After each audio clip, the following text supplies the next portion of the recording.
might as well rock and roll.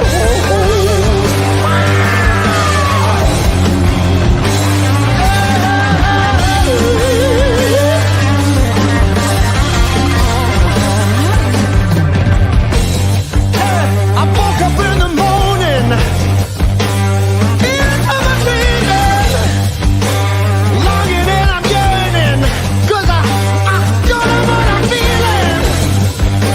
The voice on the radio said the world is ending. You wanna hear what I say? Yeah, I'm tired of pretending it's all. I need to make that song because that's a tune. I need to make that. I need to make that longer. I love Jeremy. Jeremy, I own the rights to that song. Big up, Jeremy. I ain't paying you fuck all. Right. Big up, everyone. Hope you're all doing good. Thank you for joining us this evening for another call-in show, guys. This one's going to be about transfers, the summer transfers window. We're going to talk about certain players that people might not agree with that I think are actually okay and would do a job at Liverpool. Mason Mount.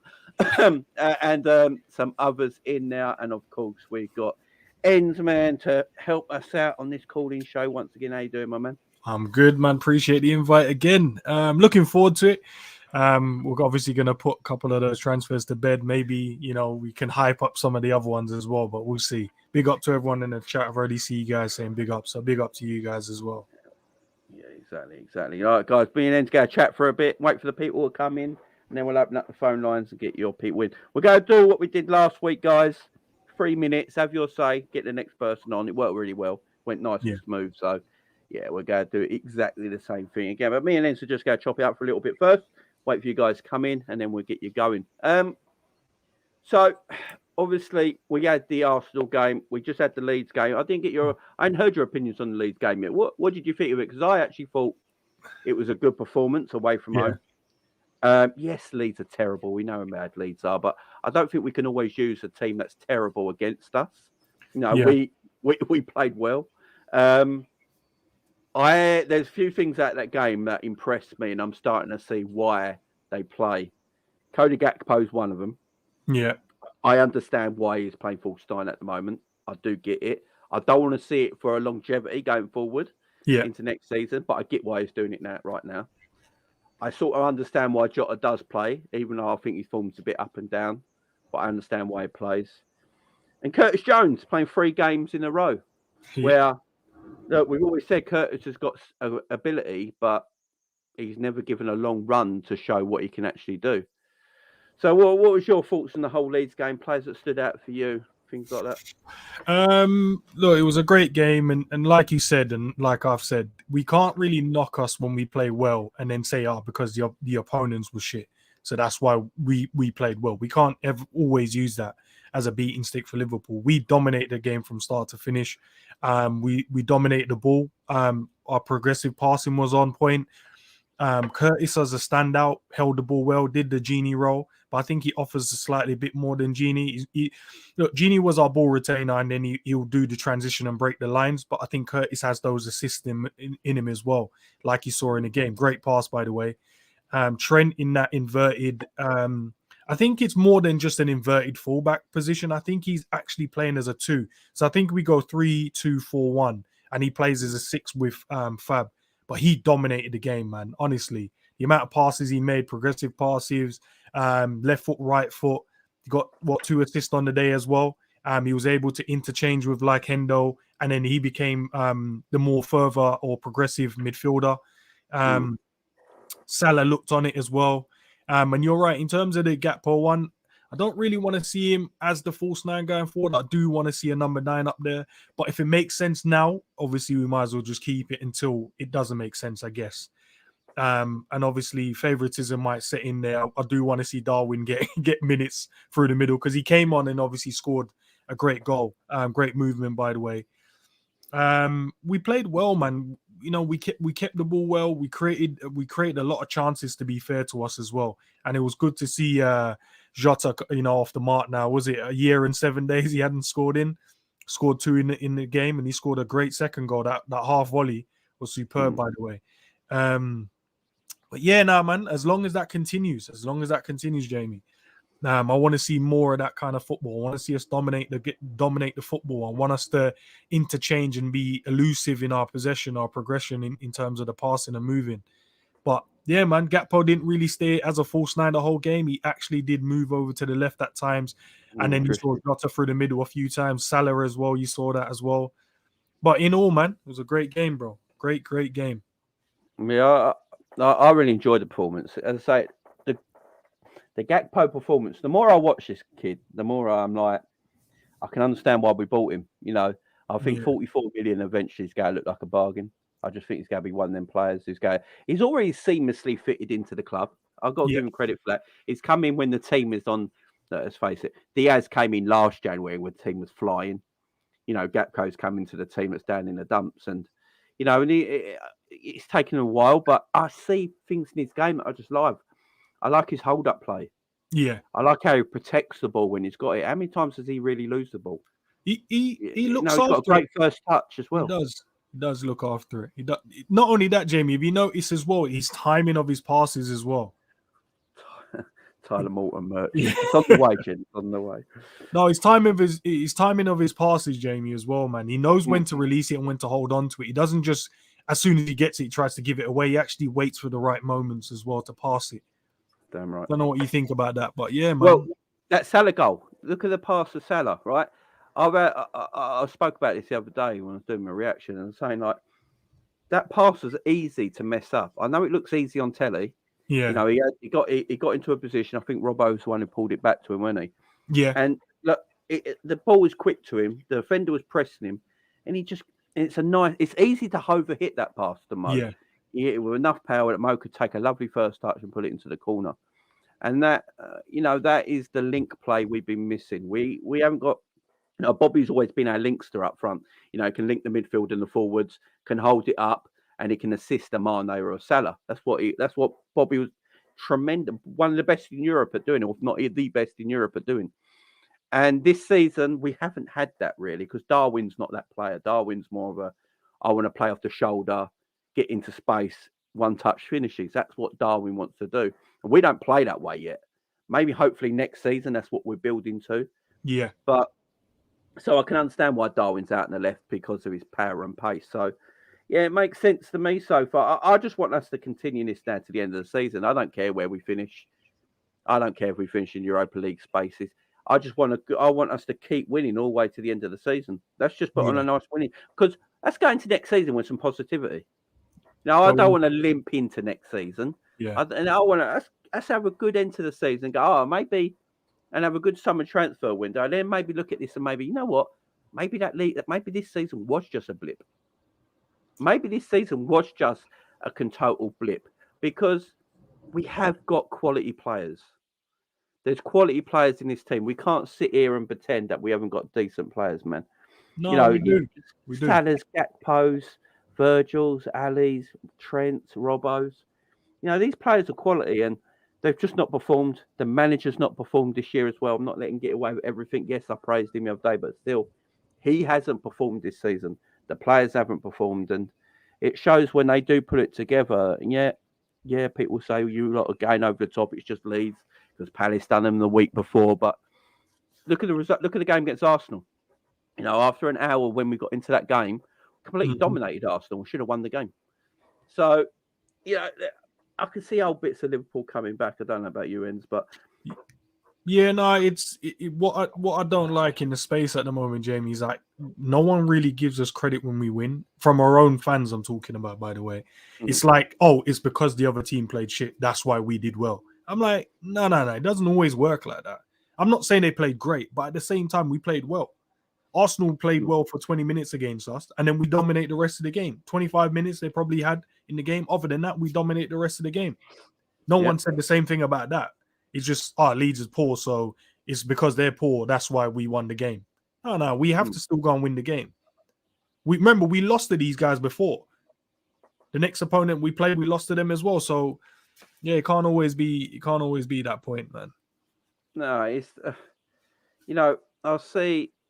I do feel like we put our team there's players in our team I think we put down a lot sometimes. Like I see this thing. I don't know if you saw it on Twitter today. Someone was talking about wingers with GA through their career, right? And then you had like Robin's, what's his name? Robin had the most he ever got in the season was like 30 GA, and they're going through that because they're doing the Vinicius Junior hype, yeah. And then someone tweeted, Mo's on 40 GA in club and internationals this season, yeah. And then you get underneath it, even from Liverpool fans. Oh, he's not a winger. It's like what? He's not a winger, Mo. Yeah, even some Liverpool fans go, it's an inside forward. Inside forward is not a real position. it's just a thing like you say to make it sound better than it is. He's a winger. Go and look at Mo's heat map. It's all on the wing. It's all on the wing. Why do we? What? And then you get some people say like Mo's got no technique. He's got no sauce. He's just a goal man. Right? And do you know how much technique it takes to score 30 goals a season? Not only that, have you not seen half the players that he's turned inside out when he's on his game? I think people will say he's not been playing well this year, but I'm talking about over his Liverpool career. The amount of play I've seen him skin out on that right-hand side, is, and I'm talking about world-class players at times. I've seen him make Koulibaly when he was at his best. I see my man on his knees while he was running past him. So, I don't know, man. I don't know. I think we're just shaken as a fan base this season, but I'll just let everyone slide this year. I think we're just shaking a bit. So some of the comments we make, I think it's probably just justified for the time being. Yeah, the reason I say this sometimes is because some people, I've had arguments with people on this channel most of this season, which nothing new. But a lot of people, because I criticise Klopp quite a bit, yeah, and apparently there's something you're not allowed to do, right? And all I've ever said is that I know Klopp can do better. Yeah. To do better. That's what a lot of us in the chat, I know John and all that in chat, a lot of us in the chat will be like, we know he can do better, so just do better. Stop being so stubborn. Stop going with the same old, change it out a bit, stop with the favouritism, and results can happen. And people come back to me and go, no, what can Klopp do with this team? I get messages all the time after videos. Go and look at my comments lately on the videos. People commenting me going, Jamie, I don't know what you think Klopp can do. Changing formation tactics ain't going to help when these players are dead. So no, look. So I gave the Villa example. Yeah. Steven Gerrard had the same players that they got right now. Right? And the Unai Emery has changed tactics, formation a little bit. He's tweaked things. He's put people in back. He's brought Tylon Mings back. And Villa are going places, man. Villa are going places this season. Could finish in European spots. Look at Brighton. Look at De Zerbi. He didn't have his proper fullback the other day, and he changed it and put someone else there. And he was a revelation. He changed formation, and Pep changes systems in middle of games and stuff like that. But keeps the same core of players. It always drives me mad. And then the last two games, we'll get to it before we get the people on. Trent. So Trent has got this new position, right? And I've said it before. Klopp's copied Arteta and Pep, right? I don't care about copying because everyone makes out Pep's a genius, for playing 4 centre-backs now. If we go back to Gerard Houllier in 2001, we played 4 centre-backs, yeah? People just don't, people live in the moment. They don't remember stuff like that. Go back even further about inverted fullbacks. Bob Paisley used to play inverted fullbacks all the time. Yeah. Stevie Nicol was an inverted fullback. The man was always in midfield scoring goals. Pep's not made anything up. Everyone copies. So I've got no problem with Klopp copying at all. My question is why it took so long. You know what? When you already have a winning formula, though, Jamie, I think he never needed to change it. I think this year, with obviously the way Arsenal's been playing, and you sometimes have to reinvent yourself. And I think he stumbled upon something with Stones in that position. And we've probably looked at that and gone, okay, makes sense. Player. But to be fair, we were trying that with Trent earlier on in the season, but I think we didn't really have the idea. I think we were just like, okay, you can have the license, just play a bit more centrally. You can have the license to just go down that right-hand side. But I think we never really had a shape or a structure. Now we do. Yeah. Now we do. Exactly. And the shape and structure. It's all right telling a player, go, right, you go and play more advanced. Yeah. But if the structure's the same as it was before where he's having trouble, that player being the more advanced is not really going to do anything. But if you change the structure around it, then Trent can be more useful. Now, I've had arguments I've been saying that Trent is probably, you see John Stones doing it. John Stones is a tremendous footballer. You see Reece James doing it, tremendous footballer. You see Zinchenko doing it, tremendous footballer. Trent's better than all of them, right? And I get arguments still now. People yesterday were telling me, no, Trent's okay, but he's not better than Zinchenko, on the ball and stuff like that. And I'm like, I don't get this Trent hate. Yeah, he's not great defensively. Is he ever going to be tremendous defensively? I don't know. He's 24 now. If he ain't really getting it right now, I don't think he's ever going to get it. But he's good enough in a way. Look, what Trent's very strong at, people might not realise this. What Trent's not is really strong at, go and look at the stats on this. He's one of the best in Europe at interceptions. His interceptions, he's tremendous at. Look at the Leeds games. How many interceptions did he play in that Leeds games?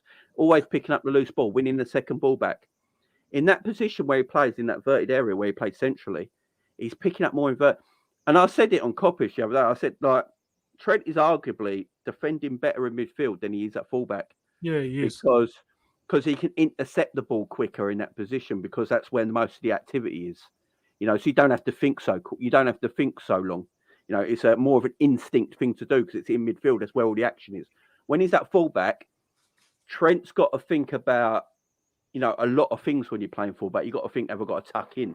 Have I got to get close to my centre-back right now? Have I got to step back? Have I got to keep in line with Virgil and Canate? Can I go and attack that winger right now? You've got so many things going through your mind at fullback, and the defensive side of Trent's game is not a natural thing to him. It's what he's learning.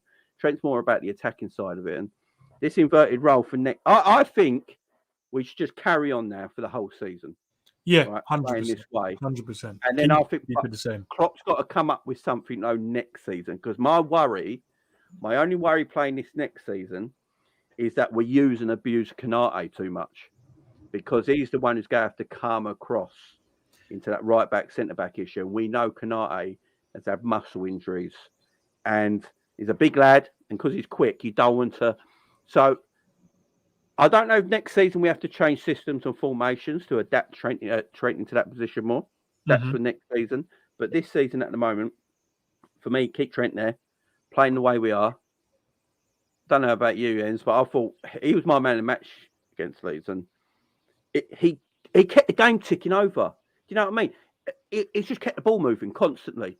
And if Thiago's not playing that, we haven't got another midfielder who can continuously keep the ball moving. Now, for me, you're right in terms of where you're worried about in terms of having Canate run out on that right hand side. But to be fair, it was a back three. Yeah, you know what I mean. Yeah, so we're both in as well. Yeah, so he's just naturally on that right side anyway of the three. So he doesn't. It's not necessarily that he has to continuously keep running out there. It's just that either side, like Robbo is going to have the same issue on his side because he's going to be tucked in as well. It just depending on where the formation is and depending on where we are on the pitch.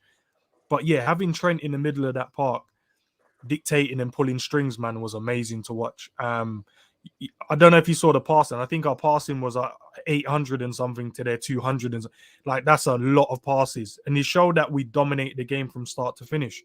Not only that, from the position that he was in, he still got 2 assists. One of them, obviously, where he won the ball back, we don't know if it was a handball or not. I don't care. It's gone now. And then the other one where, great little pass over the top to Darwin to finish. Nah, man, he was my man of the match as well. Yeah, he was tremendous. I just like the fact I like a midfielder that keeps the ball moving. Yeah, like a Pirlo or something like that. Them sort of midfielders that just keep the ball moving, even if it's just a 2-yard pass, but it's continuously 2-yard pass, 3-yard pass, 5-yard pass. As long as it's a continuous movement, because what that does, it keeps the opposition on their toes, and it doesn't keep them. If you keep the ball and you're stopping, you're moving, stopping, and you're moving, the opposition team can just set up in their system and make it hard for you to break them down. But if you keep the ball moving, you keep the opposition on their toes, and then also you find gaps. Yeah. And look, Trent.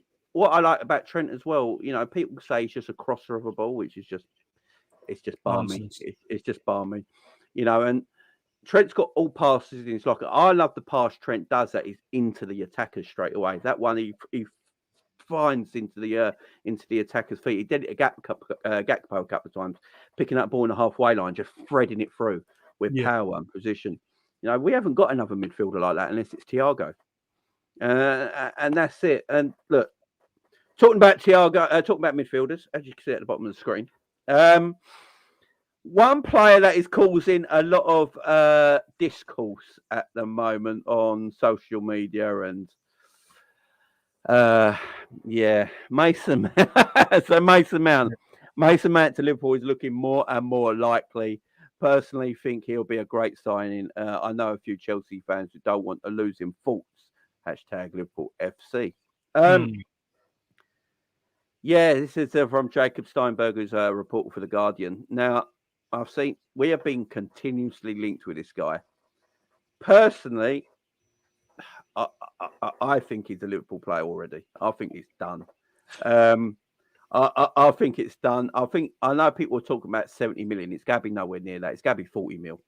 You know, Chelsea. Look, Chelsea. You know, I don't think you guys realise how much trouble Chelsea are in. They've got to sell players, man. They have made a loss of 362 million in the last 3 years. That's madness. They got to sell players. They can't afford to. They can't actually afford to buy anyone till they sell players in the summer because of FFP. They are wirely edged, really close to getting in trouble. And it's not through transfers; it's through wages, I believe, that FFP are looking at. So they got to sell players. And apparently, their owner, Todd Bowley, apparently in America, when he takes his teams, he doesn't care about losing people for cheap money or whatever like that. It don't bother him. And I was listening to a Chelsea YouTube channel the other day. Like, it was quite a big one, and they know more about obviously it than I do. And they were talking about it, and they're saying that Bowley won't care about how much he's going to let people go for because they weren't his players when he came there. You know, they're not his players. Things like that. But they said the only one they might care about the most is Mason Mount because he's the most marketable one they're going to let go. You know, he's the most marketable, and because he's English and all that. So he's the most marketable name. So they might ask for a bit more money than him. But there's a lot of players there. They're saying they're just going to let go. You know, a lot of people this summer could go to Chelsea and get some bargains. You know, and, you know, Chelsea have got to let players go. And Mason Mount, look, it's a weird one. I personally think Mason Mount Liverpool been after Mason Mount as long as they've been after Jude Bellingham, because there's been too much stories about it. We were linked to Mason Mount heavily when we were linked with Jude Bellingham. I think Klopp probably wanted both. I think they were his summer options, was Jude Bellingham and Mason Mount. So this is very much a player Klopp rates. Klopp's already said it in a press conference as well the other day, didn't he, when he was saying that we're going to buy players this summer transfer window that some people might not like. So he's aware of the stuff and everything going on. But Mason Mount coming to Liverpool, what's your opinion? Look, he's a Klopp style player. I'll start with that first. Is he my first choice? No. Do I think he'll do well at Liverpool and can he reinvent himself? I think yes. I think he's the type of player that he can go and get you goals. He's got energy in the midfield. He can create chances as well. He's one of those players. He's very hungry for success as well. He's not just one of those players that just likes to sit around and do nothing. So I know sitting on the bench for Chelsea right now, not getting any game time as much as he would like to, must hurt him. People do forget season before, he was their top goal scorer at one point during the season, scoring goals from the Champions League, if not the Champions League, in the Premier League. When he plays against us every single time, he normally has a very good game. If he's not scoring, he's always the one causing us issues. Him and Kovacic as well. But he's not my first choice. Me and Kay, big up to Kay as well. He was talking to me about obviously we getting Mount. As long as it's not a high price, as long as it's like what you said, 40 million, 35 to 40 million, that's what I think. I think we should be okay, man. Look, we're not going to go and get the Bellinghams that we want now. We're not going to go and get those high-octane midfielders. So we have to try and work within whatever budget Klopp has. And if Mount is within that budget, we just have to take what we can get. Beggars can't be choosers at this point. No, big up, agent. No, you're right. Look, I know there's this discourse online. Look, Liverpool look for value in players. Because I know a lot of people, Bruno will probably have his say when he comes on. I know there's a lot of people that say, why are we spending 50 million on a Mason Mount? There's better 50 million pound players out there. I agree with that. I do agree with that. But we look for value in a player. And, you know, I know a lot of people are on about Ugarte. You know, he looks like he could be going to Leeds if Leeds stay up. You know, I do think, I don't know about you, Ens, but I think with social media being so powerful and so many people have a say now and stuff, do you think we overrate a lot of players and underrate a lot of players sometimes? Yeah, especially when people don't watch these players over and over. Like Agate is one player that he's a very good player. I've seen his player from for like a young age, but we only just justifying what we think about him based off the Arsenal game. That's it. So we're just like, no, he's definitely a Liverpool player based off of one game. Where we've seen Mount in the Premier League, seen him win the Champions League, like we've seen how good he can be when he's on form and when he's doing what he needs to do. It's not working out at Chelsea at the moment. Can we get him? Yes. Can Klopp reignite something in him? Possibly. Who knows? But yeah, we do underrate most players and we do overrate players because I think where we have access to clips on players. I think we watch it and go, nah, he's going to be great. Now you have to watch the good and the bad. You have to sit down, watch their games, watch 10, 15, 20 games throughout the season and go, okay, and then you can make your opinion on a player. But Agate, everyone's going on about him based on the Arsenal game. That's it. No one sits there and watch the Portuguese league. No one sits there and watch it. No one sits there. There's a few other people out there that will. Yeah. I've never watched him play. The only time I've seen him play is in Europe. So I don't know a lot about him. I'm not like, look, am I going to sit and watch the Portuguese league when the Premier League games are on the same day? No. You know, is anyone else? Probably not. Unless you're like, you know, if there's a Portuguese game on or highlights on in the night and I've got nothing else to watch, I'll watch it. I like watching football, you know, all the time. But yeah, I'm not sitting there. You know, sometimes when I think Liverpool heavily linked into a player, I put myself out there to go and watch them, you know, stuff like that. But we're not heavily linked with, and I wonder why we're not heavily linked with him as well, because we are a team that looks for value in a player. So Liverpool are not looking at that player. Sometimes that tells me maybe we're not looking with value in him. And teams started to cotton onto the way Liverpool looked at players as well. Yeah. Because Liverpool was starting to buy players and people were going, why are Liverpool buying that player? And they bring him in and make him a star. You know, and they saw something in with their data research and teams started to recognise this and they started to price Liverpool out the market for players because they're like, hang on, Liverpool are coming after him for some reason.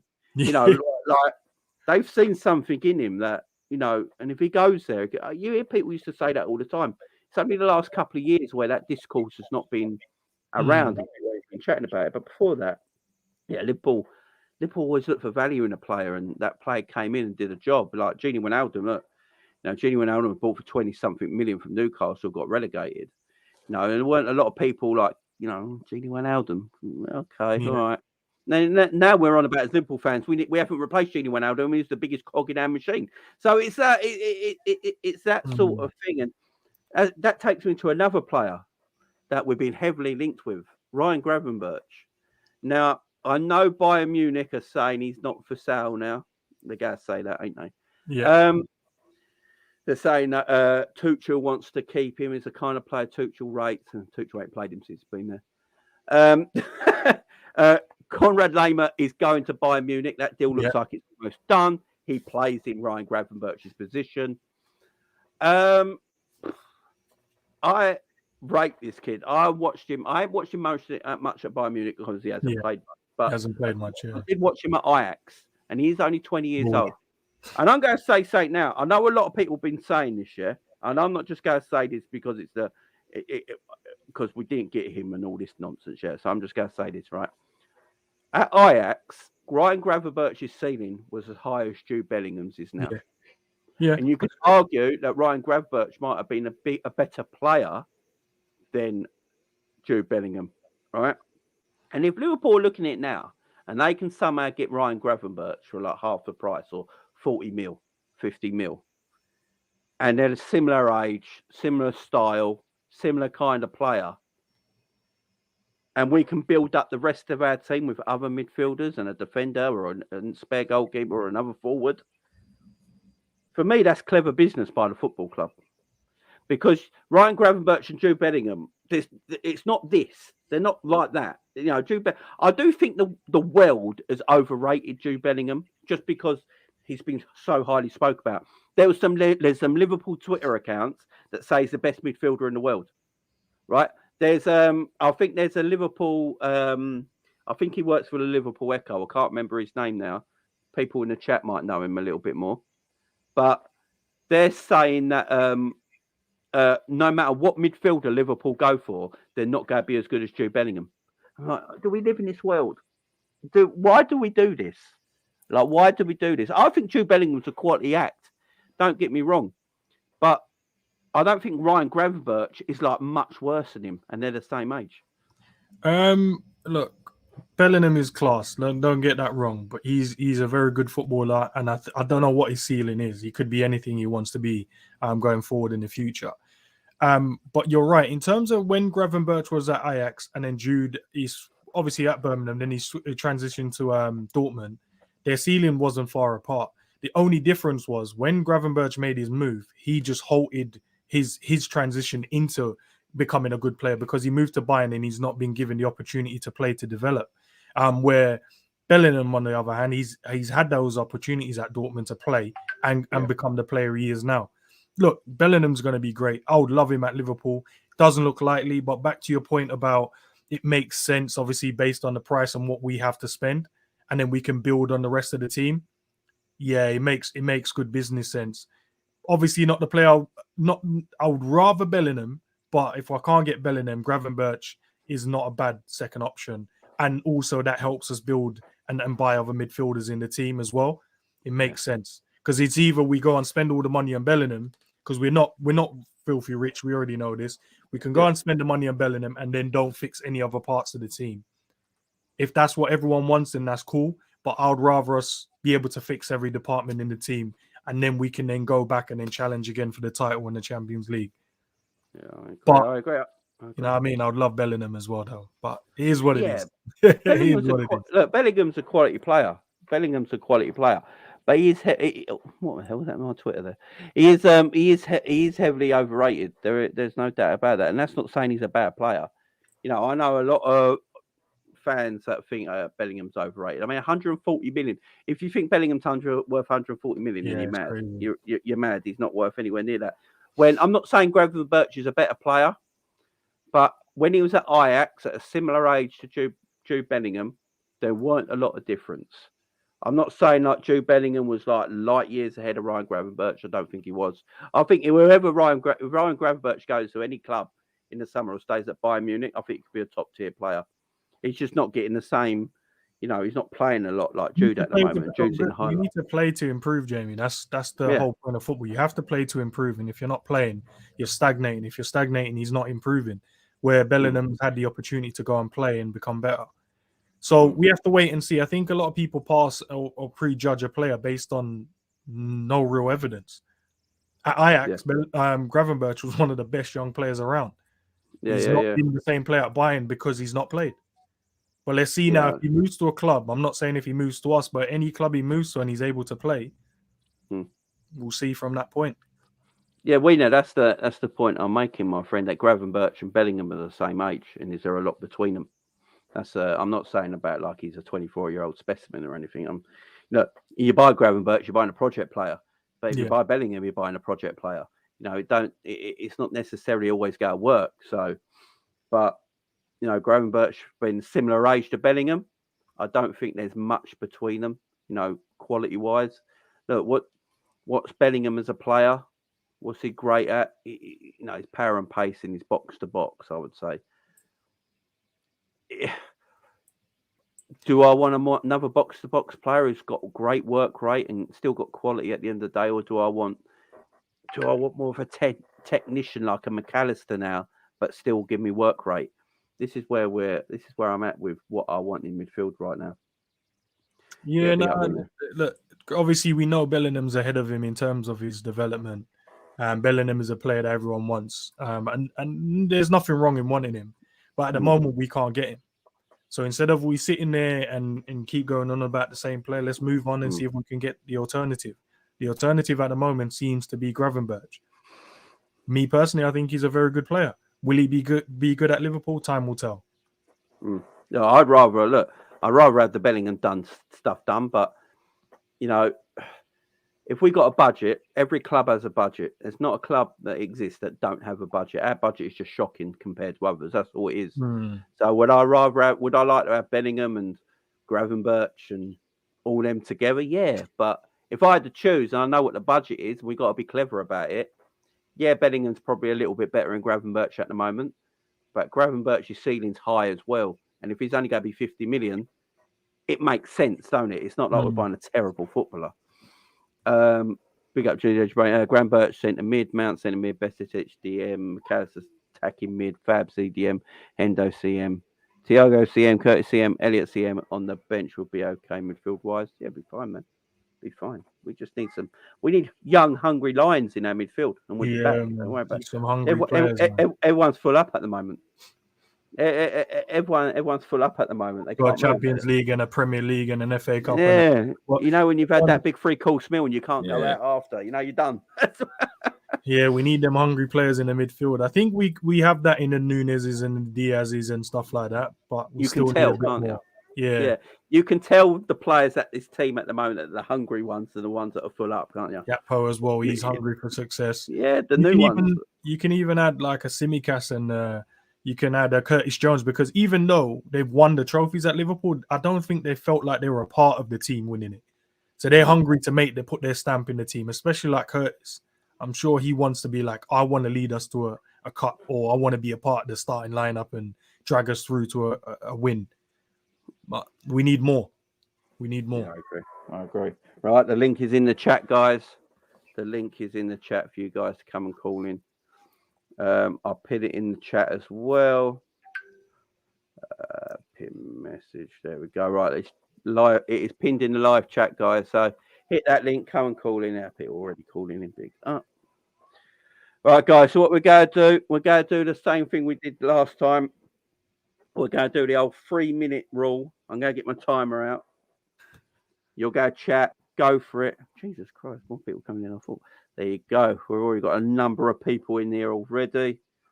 So we're going to get you on. You go for it. You've got 3 minutes. You talk anything you want for 3 minutes. Then me and Ent will chop it up after. Then we'll get the new person on. Right. Yuvaj. We'll go. Is it Yuvaj? Sorry, I'm terrible with names.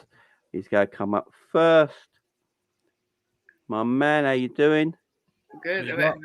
Big up everyone. Yeah, I mean, we actually won away. We actually scored away. It's shocking to find.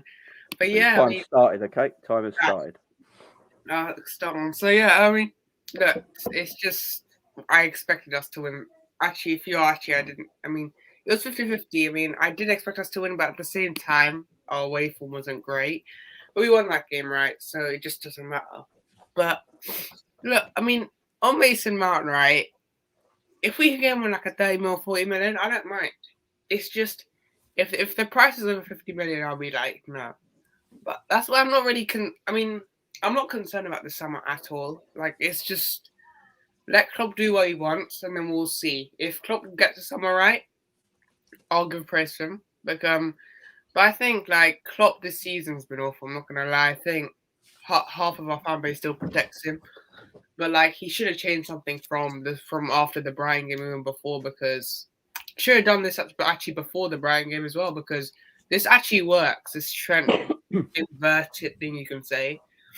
And look, it actually worked. And look, let's see what he does. I mean, on paper we've got no challenge fixtures left on paper. But look, I mean, on top four, I just don't think. I think it's too late. I've written us top four off. I just think the gap is too big, and we need results to go away. And we need actually many results. And we need Villa to drop off in the way they're playing. They don't want to drop off. Brighton, the way they're playing, they don't want to drop off. So honestly, just give me Europa League. I don't mind Europa. Just don't give me Conference League, please. I just can't have that. That's just going to be horrible. Because if you win the Conference League, you go to Europa League. There's no point. If we win, it's just. What is the point? Like, what is the? If we win the Europa League, at least. If we win the Europa League, we win the Champions League. You know. like obviously I want to win the league next season, but like just say we have a bad season again, which I don't want. That's my at least the Europa League, and then I expect us to win that, by the way, if we earn that. But yeah, on the summer window, like, right, if we can get like look, honestly, let Klopp do what he wants. That's all I'm gonna say, because I think if Klopp gets the summer right, we could win the league again. It's just about, I don't trust the club though to get the summer right with no sporting director. This is what we've really helped us a lot. Like if you actually looked at it, we Klopp wanted Bron and Götze, and we got Salah and Mane, and then look how them two have worked out. So look, no sporting director does not help, but we'll see what Klopp does. I mean, I hope we don't get Gallagher, by the way. Yesterday he was awful. Yesterday, I don't know why Frank Lampard played him yesterday, but yeah, Because it's Frank Lampard.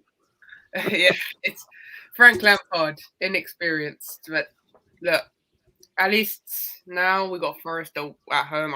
I'm expecting a win, even though classic Liverpool this season is lose versus Forest, because we've seen it.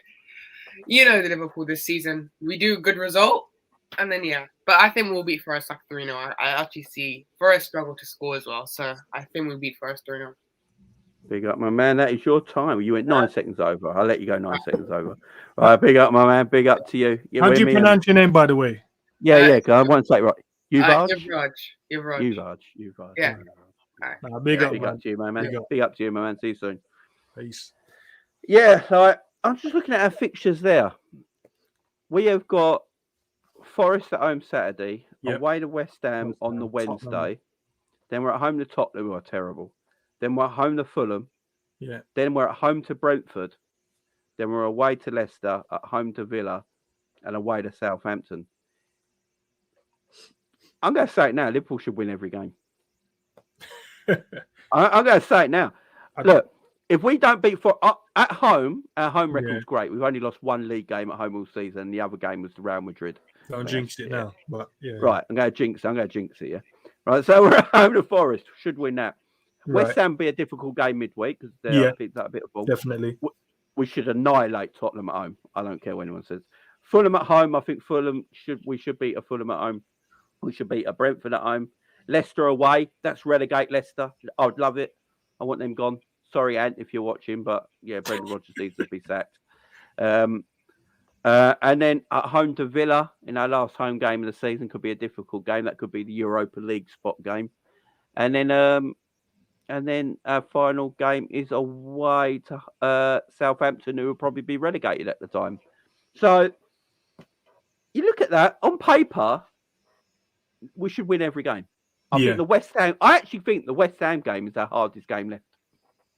And that's only because, obviously, the way they played against Arsenal in that second half. Other than that, I wouldn't have said, because they've been poor themselves this season. But yeah, they're probably the hardest one.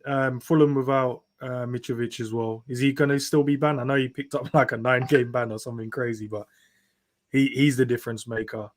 Tottenham, it's always it's not a difficult game against them when we play, but they do create, Son looks like he's on form as well, so that could be a difficult one there. Forest, they beat us already, so we got to beat them this time round. But yeah, Villa one will be difficult as well. I think they've been playing well, man. Yeah. So Villa be out, but at home, at home, I think we should be winning games. Players are coming back now. We'll probably go for full strength team basically now to the end of the season. So I just feel like I'm being positive. I don't know why. I have no idea why. Listen, I don't think we'll get, because I think Newcastle got to lose too many games for us. But I think we're going. I just want to finish the season well. That's all I want. I just want to finish the season well, and then I can look back at it and go, right, we finished the season really well. Have a good summer transfer window, and hopefully we can just say this year was a blip. Who knows? But let's get John on next. Big up, my man. How you doing? Big up, John. Big up, guys. Big up. Yeah. I want to be as positive as you, Jamie, but I know we're going to cock it up in some way. I know. Go on, man. Do it. I know. We already know. Right, your 3 minutes have started. Go for it. So one of my main things I wanted to talk about was on the, the Leeds thing, and, everyone going like crazy now. Klopp's done one tactical change. It's like, it's either one way or the other. People just go crazy because he made a change, or people don't give him any credit. It's like, yeah, you can give him credit, but it's like Jamie was saying, we're gonna absolutely destroy Konate next season because he's already injury prone, and now you're gonna run him into the ground, having to do like two people's defending. And so we need to. This summer needs to be right if we're going to do all this formation next year, because or Klopp's gonna have to be even more adaptable, which I doubt is what he's gonna do, because this already took him a lot to do this. So we're not gonna see like regular threes at the back and like change of formation like that. He's not gonna do that. So it's I'm like, as hard as it is to be positive, I do want us to finish the season well, even though, because it's like, we're Liverpool fans after all, and like we just want to see our team play well, whether the managers let us down or whatever, or we just want to see our team playing well. So it's good to see like Curtis, which I wasn't a big fan of. He played well, and you got to give him credit for that. And I just want to see like our team, it just playing passes. It just didn't feel like they were playing Klopp's way of like rotating the ball, and it was just like it wasn't just going through Trent all the time. And that's another thing, we can't have just Trent, because in the next season people will put people on Trent. So we need to have more ball players in there also doing the passes. It can't just all be Trent. You've got to have like a decoy as well. So yeah, that's my on that. And yeah, transfers, I agree a lot with what Jamie said. I want McAllister for sure. He'll be my number one target. I would say I definitely want him in. I'm not a big Mount fan, but I kind of like Ends. I can see him doing well. He's not my favorite player, but I can see him doing well here. But no Gallagher, that's for sure. I do not want Gallagher. No. Don't Gallagher just look like especially if you live in London, but don't Gallagher just look like a Chelsea boy? It just looks like he's from Chelsea. He's from Knightsbridge. He looks like a Chelsea boy, don't he? It just don't look right. He looks like he drives a Range Rover, and he just he just looks like a Chelsea boy. And him yesterday, I watched him closely yesterday in that game, because I was like, all right, I see what Conor Gallagher's got. I see what he's got, because apparently, I'll just pause your time there because I am talking over you. Okay. Apparently, the reason we're after Conor Gallagher is because apparently in the data research, in the data analytics they do, his stats are similar to Jude Bellingham's in the data research, data analytics, and that is why Conor Gallagher's on the list. Sometimes you just got to open your eyes and watch a game. Stats are deceiving at times. Like don't let them fool you sometimes, man. Someone's editing those stats, man. There's no. Someone he goes to the toilet, don't he? And someone just comes in. They put 19 on this one. Then you put some proper coming back looking at what shit. He's got the same stats as Jude. Proper Chelsea hacking accounts, the stat accounts, But yeah, I think we need a 6 as well, though, because I'm telling you, I'm not trusting Fabinho the whole of next season again, because at some point his form will dip down again, and he's still not been the best, has he? Like in these games, I feels like he's played better, but it's like he's still not near his old level. I don't think we're gonna get him back there, are we? Really? Give him some time, man. Give him some time. I think Fabinho can come back a little bit next season. I just don't know how. I don't think he'll ever be the old Fabinho, and that's just my worry. He can come back and have great games and look decent at times and things like that, but I just don't know if he can be the old self, because the man's played so much football. And some Brazilians, when they get to that 30 mark, they're just like, I'm done. I'm done here. Look at Ronaldinho. One of the greatest footballers ever. Got to that 30 mark. He was like, start the party now. Start to eat a bit. I love Ronaldinho as a player, but one of my best mates was a Barca fan, and he was the most annoying prick that he ruined Ronaldinho for me as a player, because he used to try to act like him, and he looked like an absolute dickhead. What, with the sweatband? He did the sweatband. He had the sweatband. He had the kick. he started trying to do step overs and all that, and he was like a clown like that. I was like, oh God, you're ruining it. Yeah, some people do, man. Some people do. But big up, John. Thanks for coming on, my man. Yeah, thanks. Appreciate the call, man. See you next week. See you next week. There you go. I was just I saw an article from Neil Atkinson from the Anfield Rap saying that he can't actually wait for Mason Mount to come because he thinks he'd be the best southerner Liverpool have ever bought. Wow. And I was like, wow, that is a statement.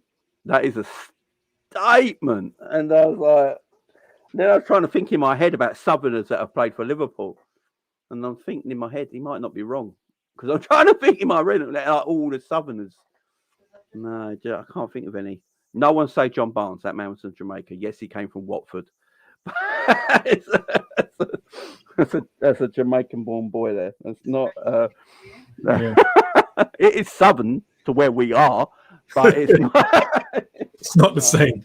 No, It's not the same. Right, let's get Paul on. Big up, Paul, my man, Paul. How you doing, man? Right, gentlemen, how you doing? Big How up, you Paul. doing, man? How Right, you mate. doing? Right, Go for I'm it. going to disagree on the Mason Mount issue. I don't think he's coming. Go for it, mate. Go on. I think he would end up signing a new contract for Chelsea. Do you think it depends who his manager will be? Yeah, that's not going to be settled to well into the transfer window. If they get a new manager, depending on whether they get a manager in time. So I won't waste your time on that. And I've got a few midfielders I would rather have than Mount and Gallagher. Go for it. McAllister, obviously, Gravenberch, Mano Kone, Mm-hmm. Big quality. shout. Varela from Boca Juniors, 20 million you can get him for as a holding midfielder, no problem. Yeah, and who else I can think of? And Checky from Lyon. They will be reasonably priced. You can get them for under 200 million or 150 million or 170 million, whatever. And as for this English homegrown quarter thing, I think it's over exaggerated.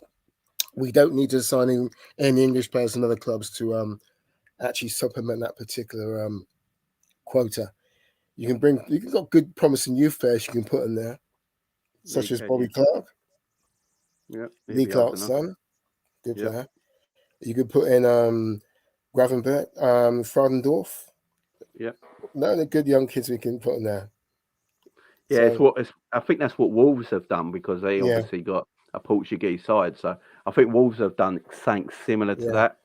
It's true. Yeah, we don't need to go and buy. We don't need to go and buy English players in other clubs, especially if they're not good enough. And I don't think Gallagher and Mount add anything to our team. I'm not going to bring anything new to our team. They're just your typical English passionate merchant midfielders. That's my view. And as for Klopp, I'm very pessimistic about him being in charge of the transfers. I think we need to get a director of football in straight away, or sporting director in as soon as possible, to actually offset this club revolution.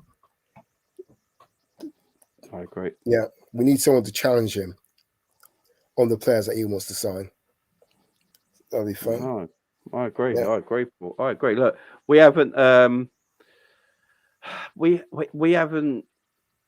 It's mad that we haven't got one lined up. Apparently, there was rumours it was after the Bayer Leverkusen one, and then today apparently Rumours. that's been quashed, and that's not going to happen now. Sporting director's a weird one. I would get one in that is open to signing players from anywhere, not just from one specific part of Europe or part of the world.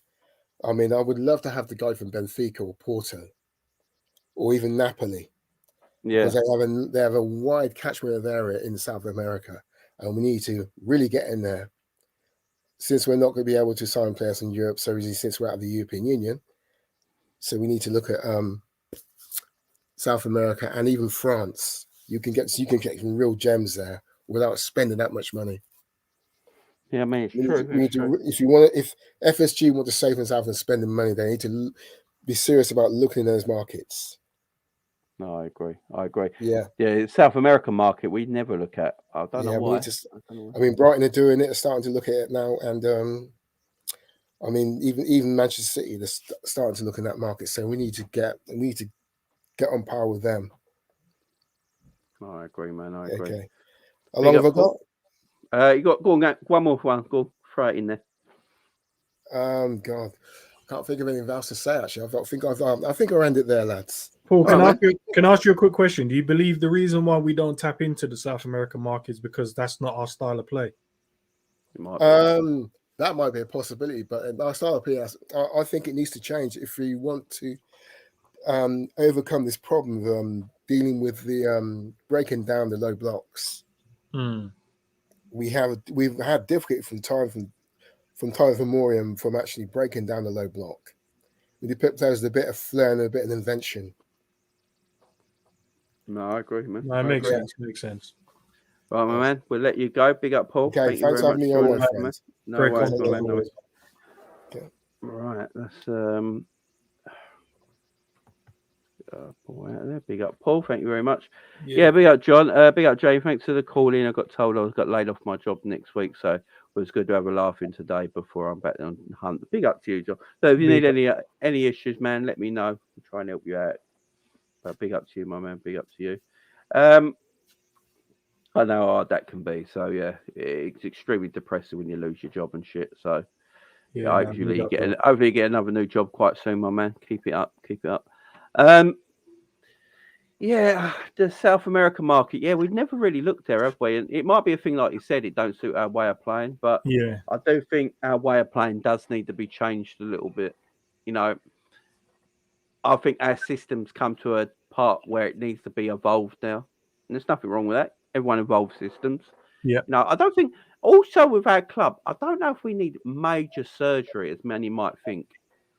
I think we just need minor surgery at the moment.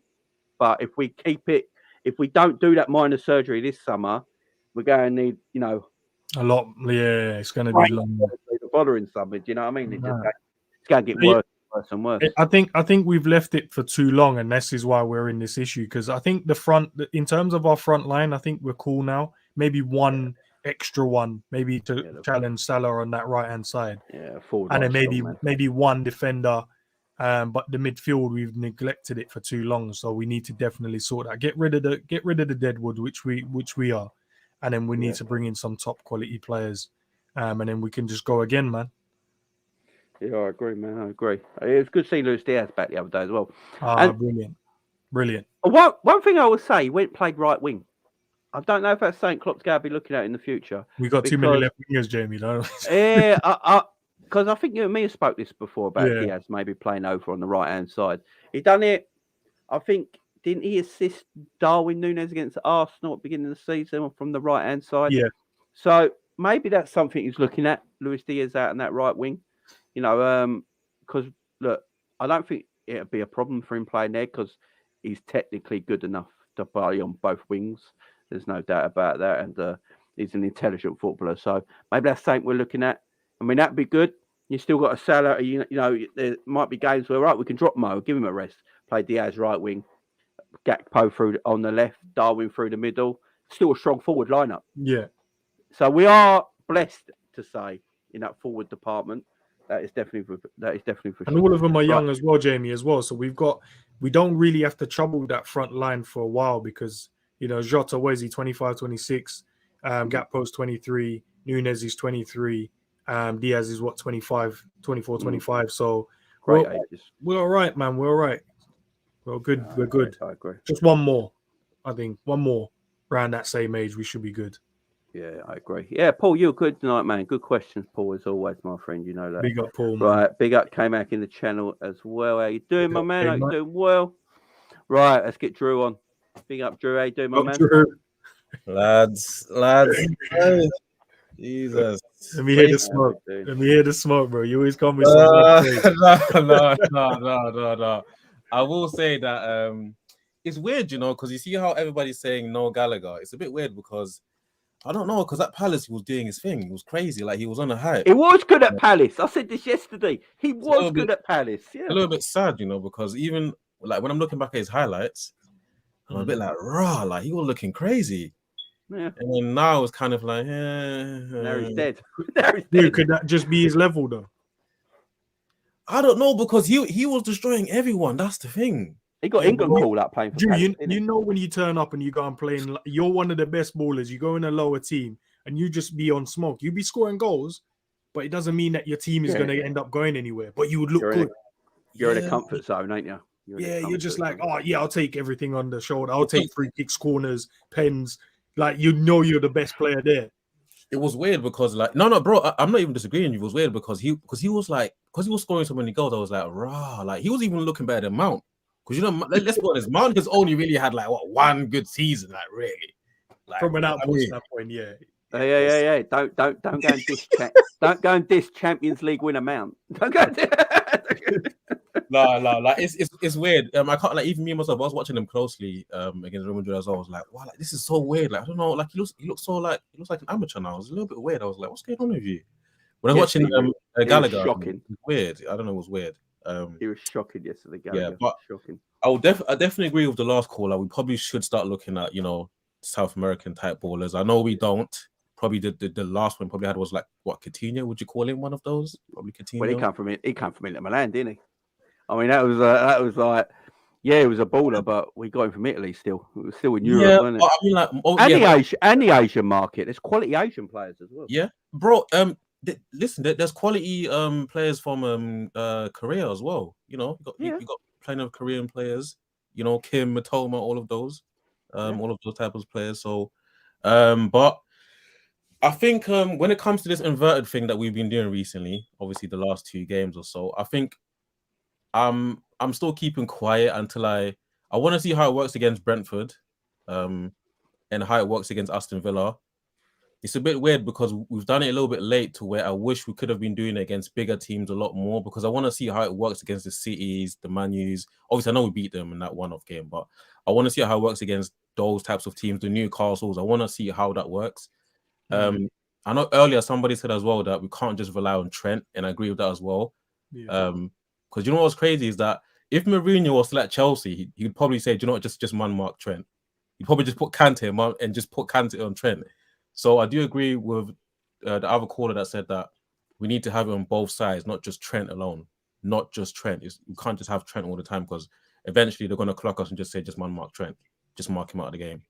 So, and also with that playing style, I would say we probably need 2 centre-backs as well, because if we're going to, because again, we can't just keep relying on Konate, Matip as well. I can't trust him, unfortunately. I don't trust Gomez as well, unfortunately. So it's like, I want to play 3 at the back as well. I do want us to play 3 at the back, and I want us to have wing backs that can just do their thing going forward. So I do think we definitely need 2, because I want to see a defense to where it's just so dominating. Like, let's just say VVD, Kim, and Konate, like those 3 at the back, just with like a presence of dominance. So to where we can be comfortable, to where we know, cool, if Trent loses it doesn't matter. If Thiago loses it doesn't matter. So, because we don't really have players like that at the moment to where we can feel comfortable going forward, to where if we lose it. Hang on 1 second, Drew. Right. There's not many in the waiting to come in for a call. So what we'll do, we'll go bring everyone in and have a little discussion. Okay. All right? Go bring people in and have a little discussion.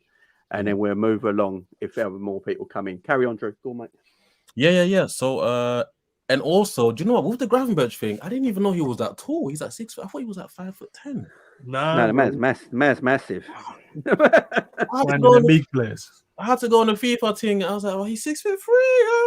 All right. Like Gakpo's like 6'4", ain't he? He's huge. Yeah. Nice. Because Jamie, I like them tall midfielders. Like I like them type of, them Ruud Gullit, little Vieira, just give him a little gym sessions and that, bulk up a little bit. And they're technical as well. Yeah, they're technical as well. They're not just big; they're technical as well. So Liverpool are full of tall players that can't head it. I love it right now. I love looking at it. It's weird, isn't it? Like, when we had the short players, everybody's crossing the ball. Now we've got 6'4" players. Nobody wants to cross. What's the point? Yeah, what in the name of garbage is that? Like, what in the name of garbage? Like,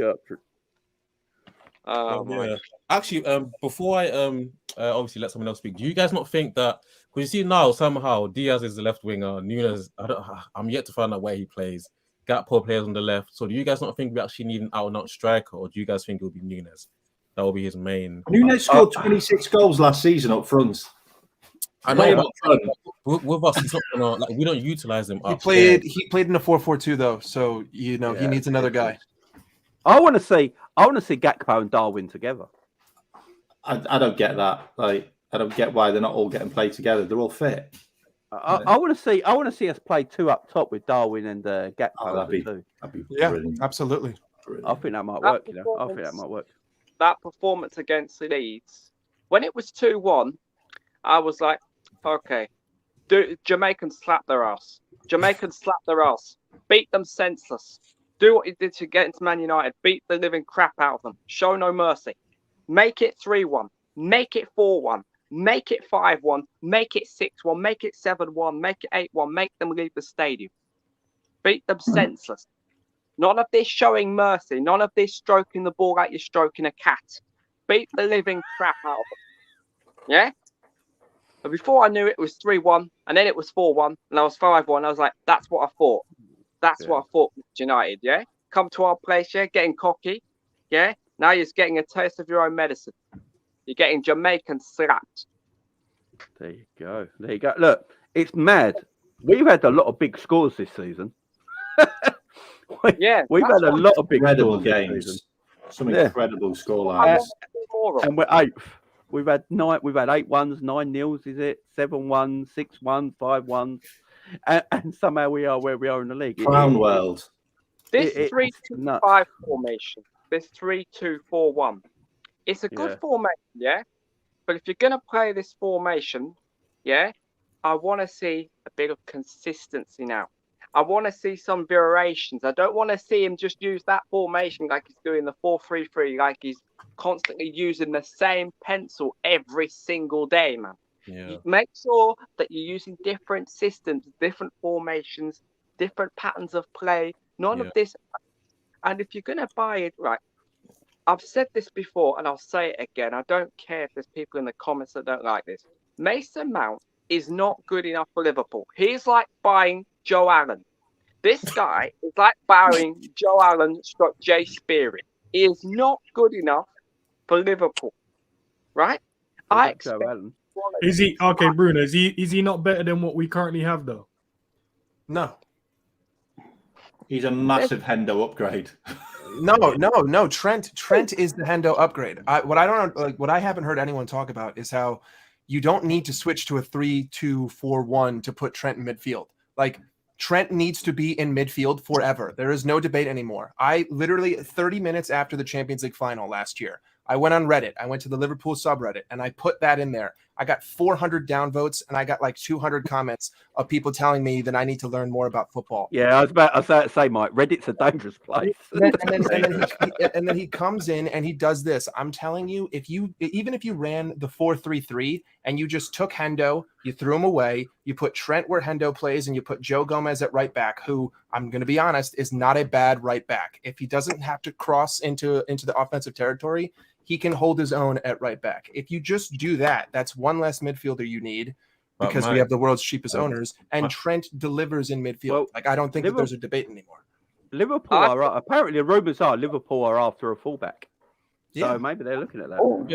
I was just talking about for this season, for the remainder of this season. You could play Joe at right back. Trent needs to be in midfield forever. I don't think there's any debating. Or just play this 3 at the back and don't worry about it. 100%. Jamie. Yeah, you could do that as well. Because can we do transfers then? Can I tell you like the team that I want for next season, and it wouldn't cost the earth, and we'd probably sell enough players that we're probably getting linked to sell anyway to buy, which it's not like Poundland, but it's a decent amount of players, and they're all players. Is it Pan Stretcher? Which is a little bit of an upgrade. It's a little bit of an upgrade. What in the name of garbage, mate? It's like Mum's gone to Iceland. A little bit of an upgrade. Go on, man. So I'm aiming for 3-5-2. That is definitely the way to go. And we would keep Trent, but we just use him as a right midfielder because, why not? He's a right back who plays in right midfield most of the time. So I would actually shift Virgil into the centre and move Konate onto the right. I know Konate is really good as a left-sided centre back, but I still think we need a left-footed centre back. I think that's been a big issue for a long time. So I buy Levi Colwell from Chelsea. who seems to have about 5 million centre backs at the moment. So I buy him. He cost about 30, 40 million. You know, he might even go to Brighton. Like, you know, Brighton might even put a bid in for him. So I'd throw some money at him, especially with the FFP rules as well with Chelsea. And I would just rip out the midfield. And the midfield that we've got, the youngsters, they can come on and play like youngsters and not play so many games every single week and not break them all. And I would have Musa, who plays for Valencia. He's the USA international. Yeah, good player. He was really, really good in the World Cup. And he's like 21 and he's got a 25 million euro release clause in his contract. So I get him. I would get Manu Kone. There we go. Now Get him from Germany. He's just a monster. He's going to be like a French international, and he's going to be a beast. I play him as DM, and I keep Fabinho, but I'd use Fabinho as a centre back for next season because he can do that job because he can't do the DM anymore. And I don't care what anyone says. Like if he had a good game against Leeds, he probably should have got a red card because he probably should have got about 4 yellow cards in the first half. And he looked really leggy again, like he's running in concrete, or like he's basically being space jammed with his own dad or something. And the other midfielder I'd get is I would get Ugarte. Ugarte is now linked with Leeds. Yeah, I'll say like that. they've been putting in the work, and he could go to them for like 40 million. Like if he goes to Leeds, that is just insane. Yeah. And we used to work on statistics, Liverpool, and most of the players we signed weren't the players Klopp wanted, because he wanted loads of other different players, and we're not going to even talk about them because they're terrible. But we went with the analytics, and look what we turned out. We turned out with world-class players. That's what we turned out with through using analytics. And if you want to use analytics, Kone, Ugarte are top of that list because that's exactly what they do. And what we need at Liverpool is we need people to carry the piano. That's it. Because look at the attack we've got. It's mental. Like, honestly, I put 30 goals next season on Núñez and my mortgage if we had a midfield that could carry those three, because they're just insane. You got Diaz, you got Núñez, you got Salah, and then you got Gakpo, who I would play on the left as a backup for Diaz, and on the right, then you've got the likes of Elliott if you really want to play him, you know, because that's what he's there for. And he scored all his goals this season when he played on the right, you know, and that's pretty much my team. And it would probably cost about 150 million with that. I think that all the players that you said, I 100% agree with. The major issue I think that there is that we don't have a sporting director, and we're not going off analytics. And right now, we're going to be going off of whatever Jurgen wants. And historically speaking, the players that he signs that he prefers are the ones that leave the club as soon as possible. Minamino, Fabio Carvalho, they worked out. I mean, he did have 160 million the past 18 months to spend, and he didn't buy any midfielders. So, you know, I agree with every single player that you've pointed out, but I don't trust that Jurgen Klopp is even looking at them. I don't think, like, the reason why I think we're so heavily linked to Mason Mount and Conor Gallagher is because they're in the Premier League, and all Klopp looks at are players at big clubs, essentially, players in big leagues, or players that he plays, right? Like Núñez and Minamino, he played against them, they shined, he bought them. So unless we have a sporting director who's there to push forward those analytics and, you know, essentially step on Klopp's throat and say, hey, no, like, this is it, this is what we're doing, I don't think that that's going to be the outcome. And I think that, as much as I hate to say it, you know, Jurgen is probably the guy who's pushing for Mason Mount. Jurgen's probably the guy who is pushing for Conor Gallagher. Jurgen is not going to be the guy that's pushing for Kone and Ugarte, who are the two best players that we could get at an absolute bargain. But yeah, I don't know how much the Conor Gallagher stuff is true. Whoa, we've got feedback there from someone. I think it's Demo. Yeah, Demo. We got a load of feedback off you, my man. Yeah, I don't know how much the Conor Gallagher stuff is true. To be fair, I'm not sure how much it is true. I look at Conor Gallagher and think, why are we bothering getting someone like Conor Gallagher when you got Harvey Elliott and Curtis Jones? It makes no sense to me. But yeah, look, And the price he'll cost. yeah, It's just ridiculous. I mean, what are you going to do? Are you going to get Conor Gallagher and then what? Loan Jones out? Like, It or makes sell no- Jones? That just doesn't make any Makes sense. no sense it makes at all. no sense. And Oh, Harvey yeah, Elliott's not played. What do you reckon this is with the Harvey Elliott stuff, guys? Because he played every game for Liverpool up to a certain point, and he hasn't been seen now for a while. And Curtis Jones is back in the team. What do you reckon? What do you reckon is going on Jones with looks Harvey? way there? better. Jones looks way better than Harvey right now. It's weird though, because like Harvey Elliott, you know, I love endeavour and I like, you know, someone who tries really hard, but he's not a centre midfielder, and he's been played in centre midfield, and our centre midfield's been dogs all season. He comes out, and we suddenly look like we're a bit better. That's not a coincidence. That's because Harvey's been moved out of midfield. Yeah. You know, you're basically playing two passengers in Henderson and Harvey Elliott when they're together. And you know, it just doesn't work. You know, the experiment's over, Klopp, you know, with him, and it looks like it is over. And now he's obviously got to a stage where people are starting to question, the media are starting to question whether he could be sacked. So he panicked and he's played Trent in midfield as a last resort, because that's what it feels like. Because right. you're watching Trent in that game, and he's basically playing like Pirlo when he was like just passing the ball around. Some of the balls he played. You see that ball he played, Salah? He put it in between three players. But Trent and Curtis Jones and players like this, they've got quality. I've always said Curtis Jones has got quality, but the problem with Curtis Jones is he'll play one or two games, and his injuries have been such an issue to him. I think he spoke about this publicly recently, didn't he? That his injuries have been such a pain to him because he's having chronic shin splints and ankle problems and stuff like that he literally can't even train. If he never had these issues, I think Curtis would have been involved a lot more than he actually is. What do you reckon, Inns, from the Curtis Jones stuff? Look, he it's because of all of his injuries. Otherwise, he would have been probably in the team a long time ago. Obviously, he nearly had his eye out. Obviously, he had COVID. That was the one that derailed him the most. Yeah, the eye injury. Because he could have lost his. Yeah, he could have lost his eye. To be fair, and obviously he had the COVID. He had COVID as well, and he was out for long. And then he came back, had that calf injury.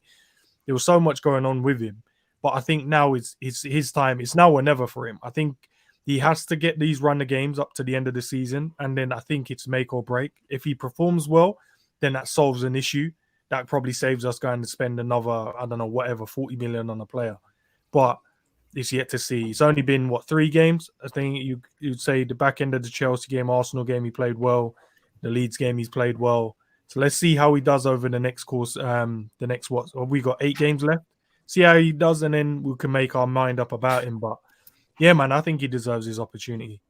JB, have you ever seen Jones have a bad game? I like Curtis. Has he ever had a bad game?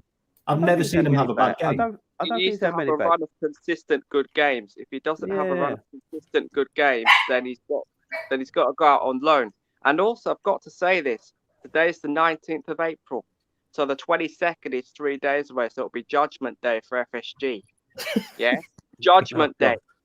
The 22nd of April is coming. I remember. You know what, Jamie? I have a question. So, because my friend yesterday, he said that he finds it very weird that there's a lot of players that, let's just say, like Enzo and Caicedo, that Liverpool usually like already are under the radars at the beginning. We somehow we don't end up going for like these type of players. If that makes sense. So it's like we suss them out, and then we let them go to other clubs for like later on, and then now they're worth like 10 times the price. If that makes sense. Yeah, I think it's about value. The club is worried always about their value and what they'd bring to the team. So when they were looking at Enzo, they're probably looking at Enzo before he left the Benfica, was thinking like, is there value there in that player? I think Enzo Fernandez is a decent player. Is he worth the 100-odd million he went for? Probably not, because I don't know what he's actually going to give you in midfield long term. I think he's just a tidy player. This goes about a lot of players that are overrated. There's one of the most players I've been shouting about being overrated for years is João Felix. João Felix is one of them players that always look great on the ball, but have zero end product. Yeah. Like finish. zero. Shao Felix always looks good. There's no doubt about that. You can put the telly on now and Shao Felix is playing. He'll look nice and tidy, really good. Got a trick, can drop the shoulder, got a little bit of pace, can beat a player. And everyone like, that's a player right there. What was that conversation you had yesterday about dribbling nowhere? Yeah, exactly. I mean, with Shao Felix, how many great Shao Felix moments can you remember? I can't remember many, if any at all. No, to be fair though, Jamie, just for him, obviously he made the wrong move, I think, bro. Before he moved to Atletico, he was balling out. I think he went to the team and they kind of nullified what he's doing. I don't know. I don't think he's got end product. He creates a lot of chances, but he doesn't finish them. He creates a lot. He gets into great opportunities, but he misses. He misses more than fucking Darwin. It reminds me of St. Maximin. I think St. Maximin's a tremendous player. To be honest, he's zero end product, man. He's a little bit similar to our boy, Firmino. He's got all the tricks and skills, but end product is not always there. I'll tell you what though. We should like definitely Morata. We should definitely look at Atletico though, because look what they did this season. They got rid of all their stars, and they're on the best form out of anyone in Europe now. This gives me another question as well. I was thinking about this yesterday. Who's the worst run club in England right now? Chelsea or Liverpool? Liverpool. It's got to be Liverpool. Tottenham. Actually, come on, guys. What are we talking about? Do you think Chelsea is better run than Liverpool right now? There's no way Chelsea is a better run club. Well, I think that the thing that you have to realize is that if we had won the let's just go into a hypothetical here. If we had won the quadruple, we still would not have spent any money. And going forward, if we spend 150 million this summer, and let's say we win the league next year and we get into Europe, whatever, right? We still need to invest another 100 million. And then the next season, no matter what we win, we still need to invest another 100 million and another 100 million because you have to progressively invest. That doesn't justify how well you'll run if you spend money. No. Infrastructure-wise, Liverpool is like the top of the game. Like, 100%. But we don't have a system to sustain success. Management, but not club-wise. We haven't even got a doctor or a director of football. That's embarrassing. Well, if you look at Chelsea, and the reason I say that is because I've been reading some stuff up on Chelsea today, and you know why Frank Lampard's manager right now, don't you? Because Luis Enrique didn't want the job. Well, Luis Enrique wanted the job, but Todd Bowley didn't want to give it to him because Luis Enrique wanted all control, and Todd Bowley likes to control the football club. The man goes into the changing rooms and give. I found that out as well. That is unbelievable. That's just madness. Unbelievable. Look, you can spend money. He apparently goes in to do a press conference in the actual changing room at Chelsea. Like, what in the name of garbage? Can you imagine if Henry did that? He would never. Yeah, it's just mad. And like I'm all for it. Like, I don't like because everyone goes big because he's at every home game and stuff like that. That's great. I actually sometimes think the best owners are the quiet owners who just get on with the job behind the scenes and you don't really hear from them. 600 million spent and all that. Yeah, great. I look at the players they bought. There's not a lot of them I'd have in my team. There really ain't. I don't for Farner for 85 million. And Cuckoo's not here yet, though, is he? So it's not. He's the only one I want. He's the one I want. There's a Farner for 85 million. No, I'm all right, cheers. Yeah, do you feel like Chelsea did what we did though? Like there's like a gaping hole of something that needs buying, and you don't buy it.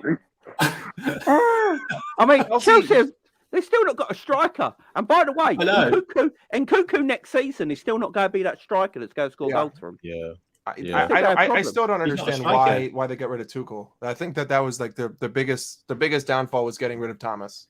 They got rid of Tuchel and brought in Lampard, who's only won one game in 19 matches between Chelsea and Everton. You see Tuchel. Tuchel wanted things his way as well, so it makes sense to why they probably got rid of him because he wanted power.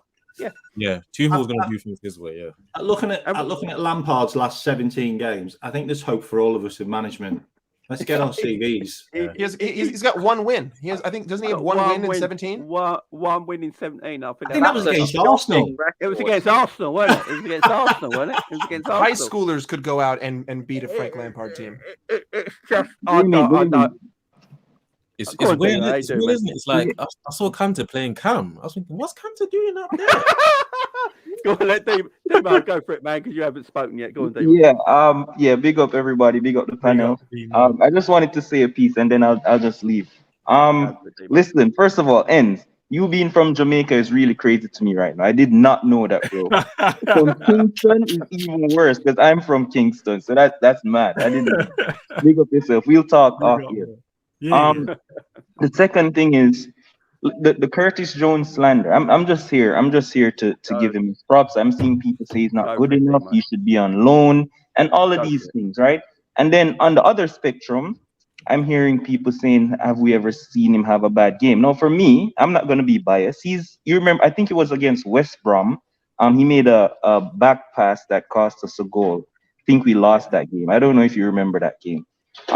That's one of the games I think he wasn't good. He's had a couple average games as well. But what I can't allow is people saying, what does he do for the team? That is so ridiculous to me, bro.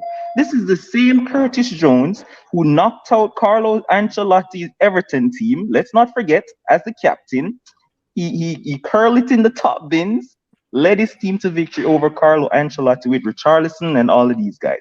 The same Curtis Jones, by the way, who I think it was 3 assists he had in that Champions League game against Porto. It's the same guy, the same one who I think yesterday was the anniversary of that 5-5 game against Arsenal at Anfield. He was the guy who played the 2 pass to Origi, who turned and slapped it past the Arsenal goalkeeper, Emi Martinez. That was still Curtis Jones, the same guy who scored in the Champions League to knock Ajax out when it was a brilliant pass from Nico Williams. He was at the back post and clipped it over Onana's head. It's the same Curtis Jones. He has had so many good games for us. By the way, that Salah goal that he scored against Manchester City, that wonder goal, it's not an assist, but Curtis was the one who passed him the ball. I'm just saying. No. And how long ago was that, though? How long ago was that? That's the thing. That was just the other day. No, but generally, he's just never fit. He's just never fit. That's his problem. Exactly. But when he has played and he's had a string of games, he has done well for us. So people saying he offers us nothing and he should leave and should go on loan, that is just really ridiculous to me. That's just my thing. So I'm just glad that he's getting a run of games. He's been fit for most of the season, and he was fit most of the end of last season. He just never got played. Yeah. For whatever reason. He started. I think he started the Chelsea, Arsenal, and this game yesterday. And he's been pretty decent. So that's my thing on Curtis. The second thing is Mason Mount. For me, it would be a perfect signing, bro. I don't know if we have short-term memories or like Mason Mount literally just had a double season last season. 11 goals and 10 assists playing for Chelsea. He won the Champions League. He consistently score goals and gets assists for us, and clearly an upgrade on a lot of players we have in midfield. Like when he broke out, I think he got 7 goals and 5 assists. In the 2021 season, he got 6 goals, 5 assists from midfield. And then last season, he had 11 goals and 10 assists. Like, the guy scores goals and he creates chances and he gets assists. I don't see 24. Yeah, he would be, and he presses so well. Perfect Klopp player for me. He would definitely improve the team. And the last thing is, I don't know what you guys' thoughts on how Fabio Carvalho has been treated. The news out now he's going to be on loan. I don't know. I'm just gonna ask that question, and for me, it's just kind of crazy. Like, he was flying in the championship, bro. He came here, he got us that win against Newcastle in the last kick of the game, and he's just, I don't know what happened. So big up you guys. I'll be listening. But Bayern City is about to start, so take care. No worries.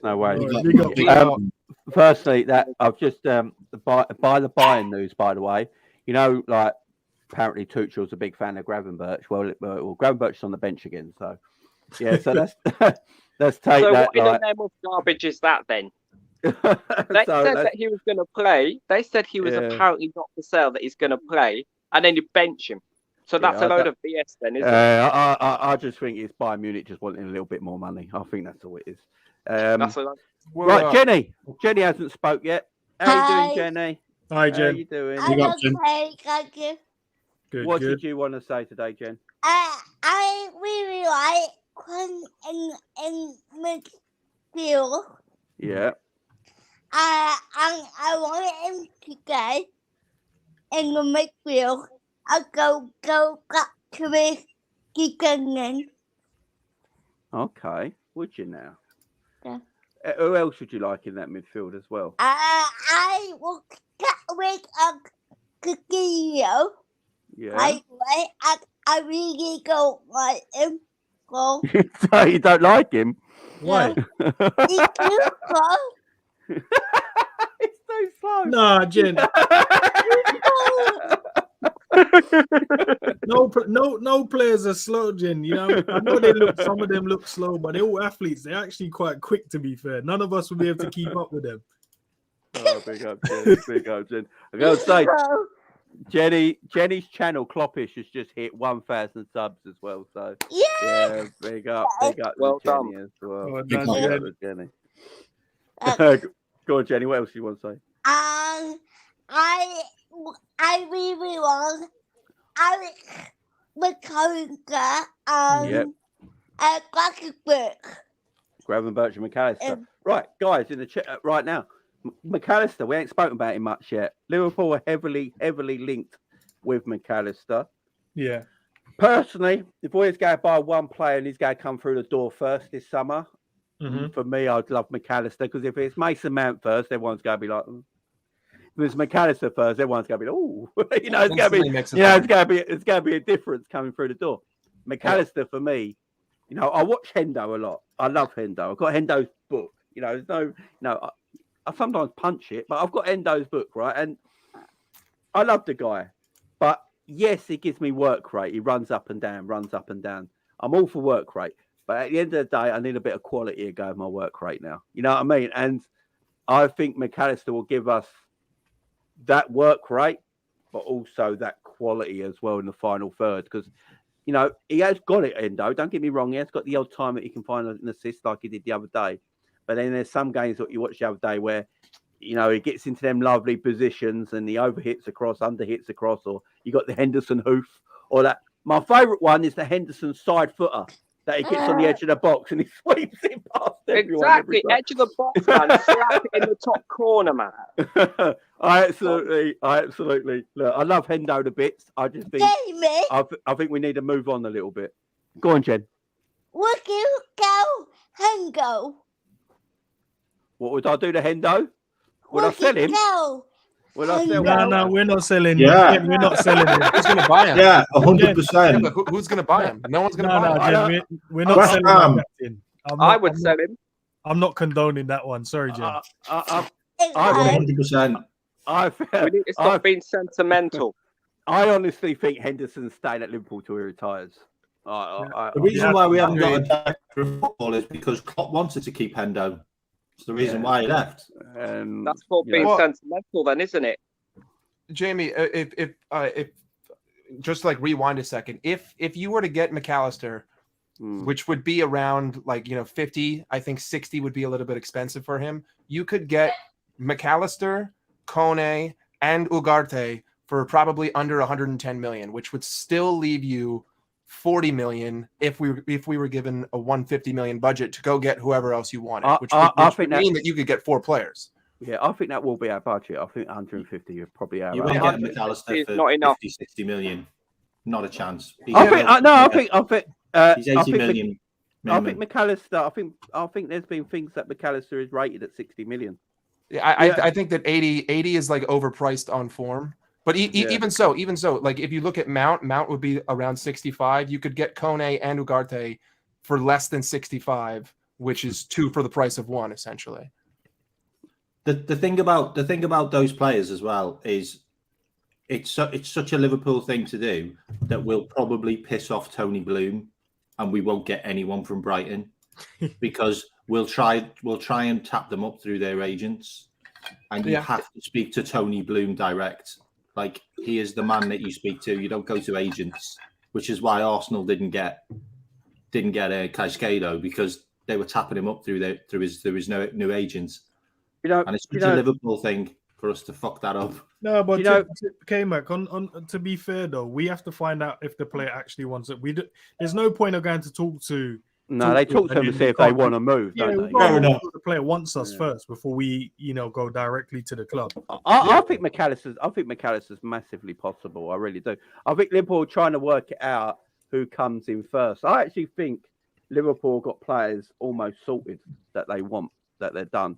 Hopefully. I think a lot of work has already been done behind the scenes. I think it's going to be players in that people might not like and rate, but I think still that we get there'll definitely be players coming in, no doubt about it.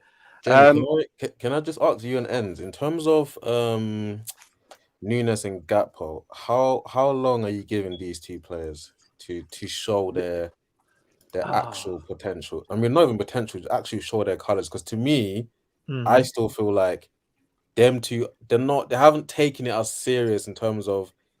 I feel like they both thought it would be a lot easier than it actually has been, if that makes sense.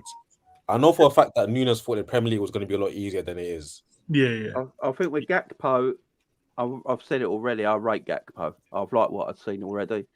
Look, he's got what, 5 or 6 goals in the Prem already since January, playing a new role for him, a false 9 role, which shows that he's got technical quality, that he can play in that position. He holds the ball up well, he protects the ball well. He's got a good turn on him. He's not lightning quick, but he's quick. But he's got a good stride pattern. He's got a long stride pattern that gets him away from defenders. He's strong because he's 6'4" and he's strong. He can keep players off him. I think he's a talented boy. He's a decent finisher. I'm more, look, to be fair, I'm more positive over Gakpo than I am Darwin at the moment, and I'm a big Darwin fan. I look at the way we play under Jurgen, and Gakpo suits us more than Darwin does as a player. The way we play, the system we play with. That's why Gakpo's playing full. That's why Gakpo's playing false 9 and Darwin's playing left wing, because Darwin at the moment, if you want Darwin to play as the number 1 striker, our team is not adapted to the way Darwin plays. So, but Gakpo is. So at this moment in time, I do think Gakpo might have a brighter future than Darwin, but I think Darwin has got a higher ceiling if you get him right. If you get Darwin right, I literally think, look, Darwin's 5 goals short of 20 goals in all competitions this season. I mean, Darwin's more talented. As a fan base, I'm sure that's what we said. If he gets 15 to 20 goals in his first season, we'll be okay with that. And especially how poor we've been all season. If he can get that, that's amazing for him. That's a good marker for next season. But in terms of Gakpo, yeah, what Jamie said is correct. How long do I give him? I think he's already done what he needed to do. He's going to improve. That's a fact. He's done better than a certain guy that Man United spent 85 million on. I've scored more goals than him already. So it is what it is, man. Just give him time, and I'm pretty sure he's gonna. I know there's not a lot of people that kind of likes him at the moment because some still think he's slow. Some still don't know what he offers the team, which is crazy to me. He offers goals and assists like he has been, but yeah, man, just give him a bit of time, man. He needs a let's say a preseason under his belt, because look, he's very new to the squad. He's only been here since January in a underperforming team, so we ain't even seen when the team is up to full firing and everything like that. See how well we can play. So I mean, it's good, man. I can't wait, bro. Let's see what happens. Can I just quickly add on the Anthony thing? Yeah, how much they paid for him? 85 million. Oh my god! And nobody is saying, yeah, nobody's talking, but everyone's calling apparently United fans are calling Nunes a flop. Well, maybe take a look at your own play, yeah, because how many goals has he scored this season?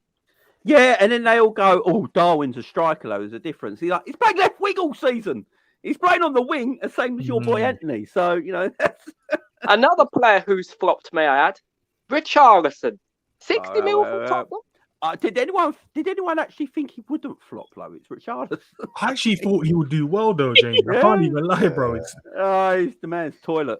I don't know if I don't know if anyone's watching, but Nicolo Barella just scored an absolute.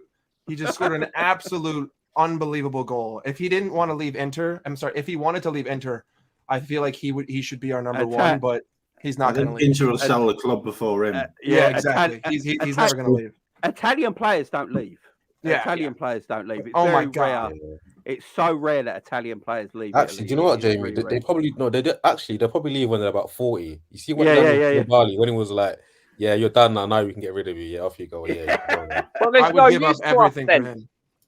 Yeah, Barella, he ain't going. Look, Italian players usually stay. It's very rare that Italian. I think Zola is the only Italian player that really worked in England. Probably. Who was the lad in here that just talked about Anthony? They also spent like 80 million on Sancho, and he's been terrible. Oh, thank you very much. There's another. There's another. I'll put that on the list. Martial, 55 for Martial. Thank you very much. There's another. The Martial thing's mad, you know, because Man United fans love Tony Martial, don't they? Absolutely love him, they still love him till today. They love him. He's still there. When he scored can anyone tell me what Martial's been at Man United? I think almost 8 years.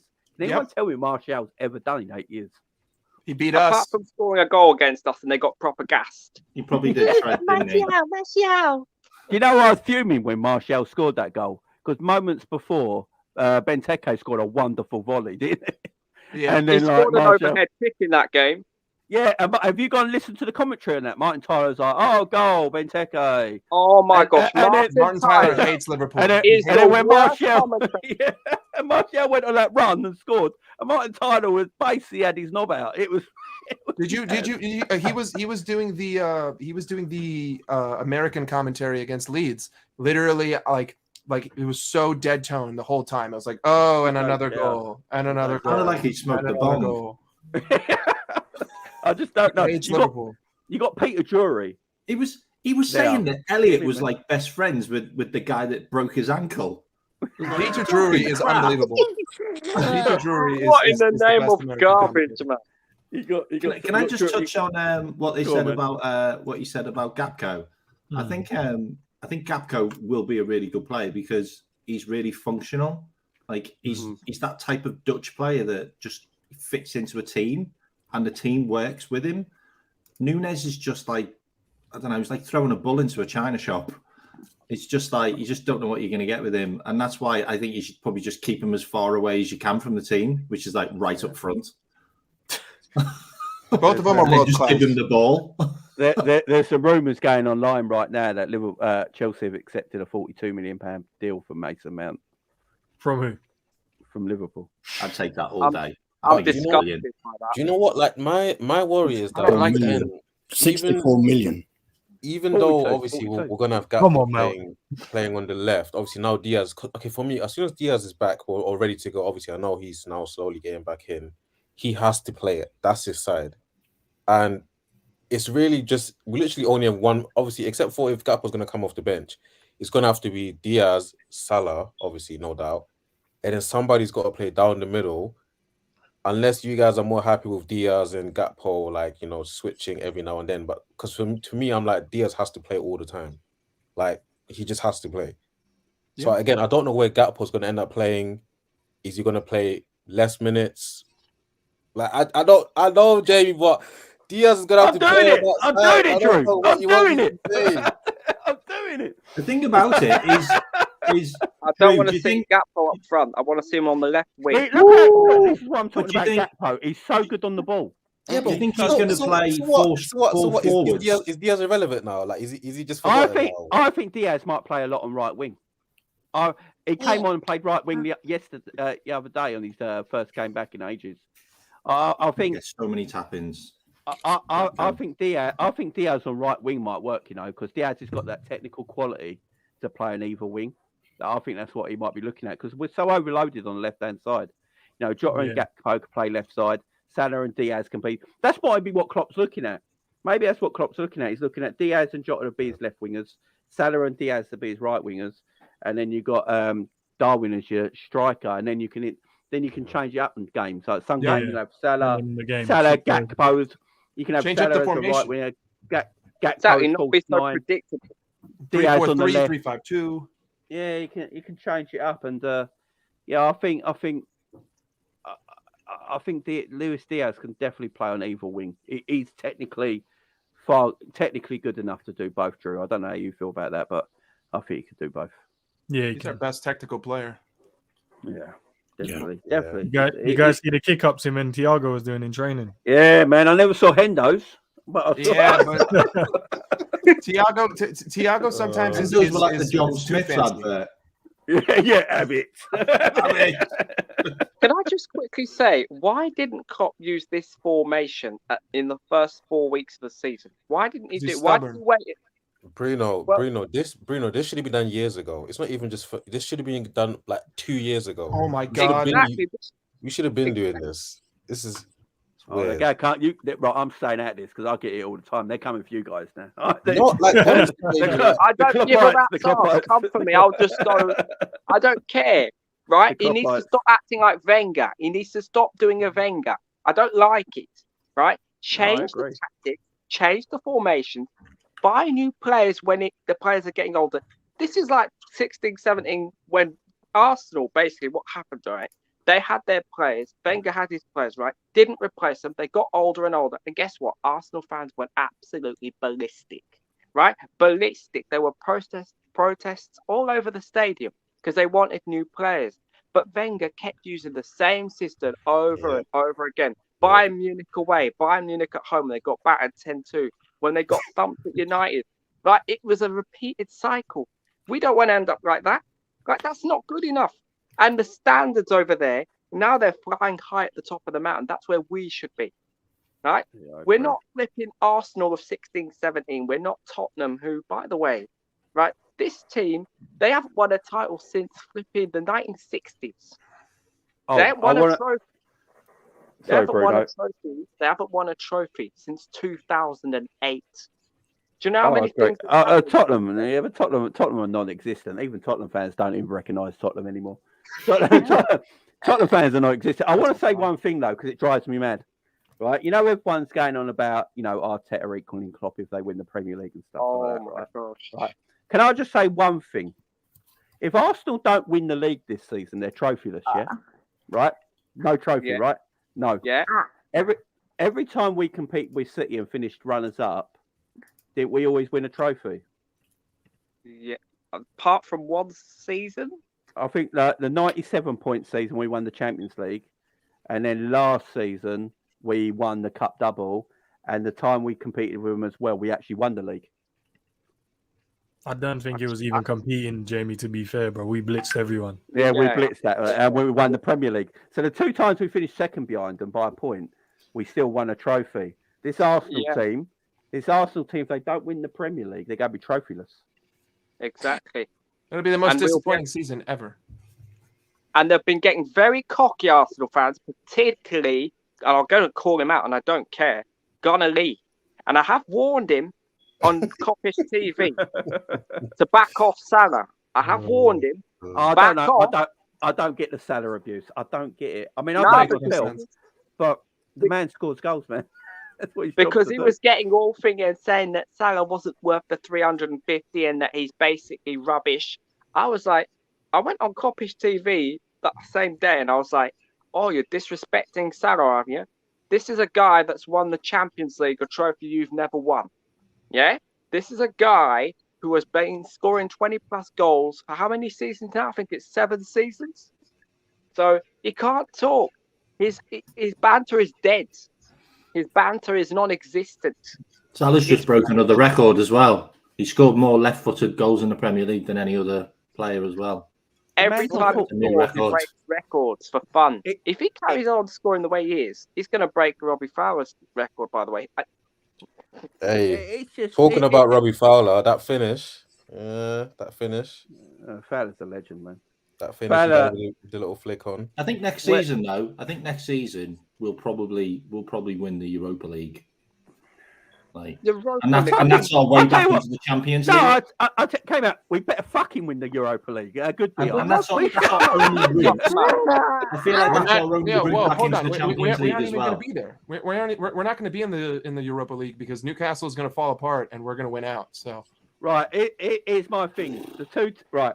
So Brighton, I got a feeling Brighton are going to win the FA Cup.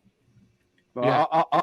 I got a feeling Brighton will beat Man United at Wembley. Brighton are the best footballing side in the Premier League, without a shadow of a doubt. I think they're the best looking, most attractive Premier League footballing side in the Premier League. On a big Wembley pitch, I think they just outplay Man United in the semi-final. Man City are going to destroy Sheffield United 12-1. It's going to be stupid.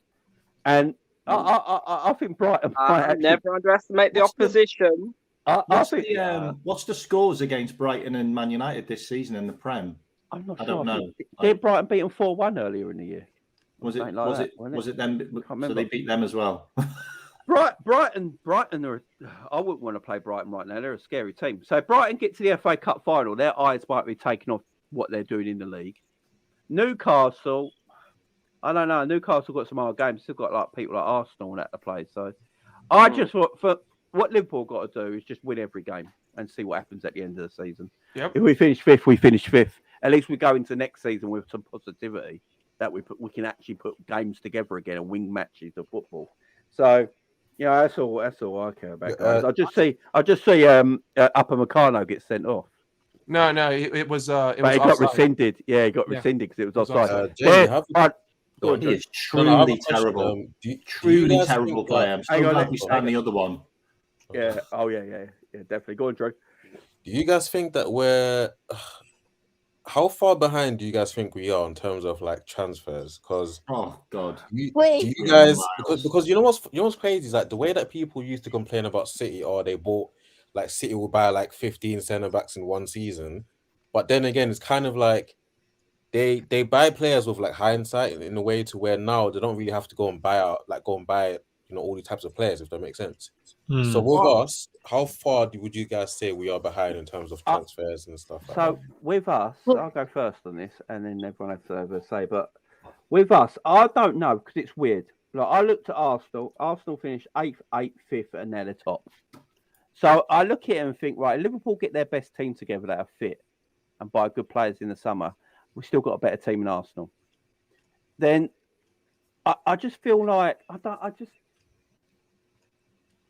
it's weird. I don't know if this is a blip. I don't know because I don't know if this year is just a massive blip, just a massive crap season where everyone's not performed, including the manager, including the players. I'm not sure.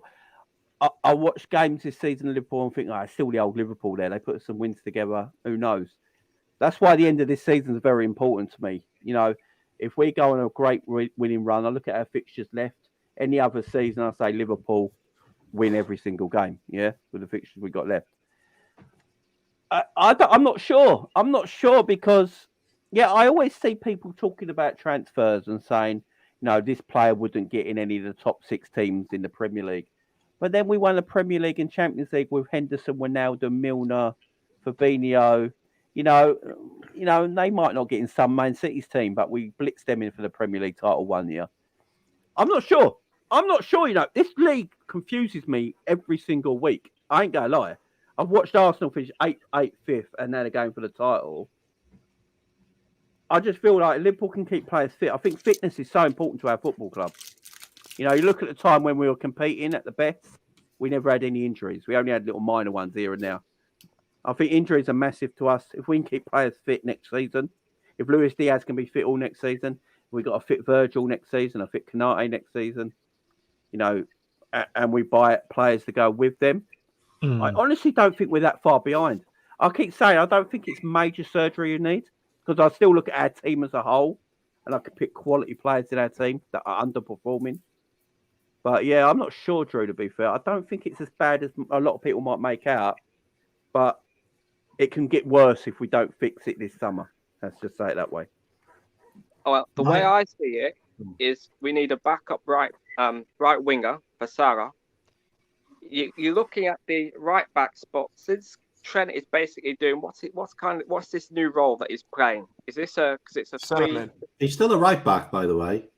We're not replacing the right back. He's It's still just, playing it's just right gone back. inverted. Yeah, it's just gone inverted. Yeah. Inverted what? So that's what coming into the midfield areas. The problem with Plus- Trent, if he plays, the longer Trent plays inverted in midfield and he finds it too easy, he's going to forget he's a right back. That's just the issue I have with Trent in that position next year. Go on, Brad. Well, yeah, that's what I was saying. We still need to buy a backup goalkeeper now, because apparently we're going to loan out Kelleher, which I don't agree with. He wants No, further. we're selling him. We're selling him. And then you Yeah, look at the centre backs. We need another centre back in there, so that's 3.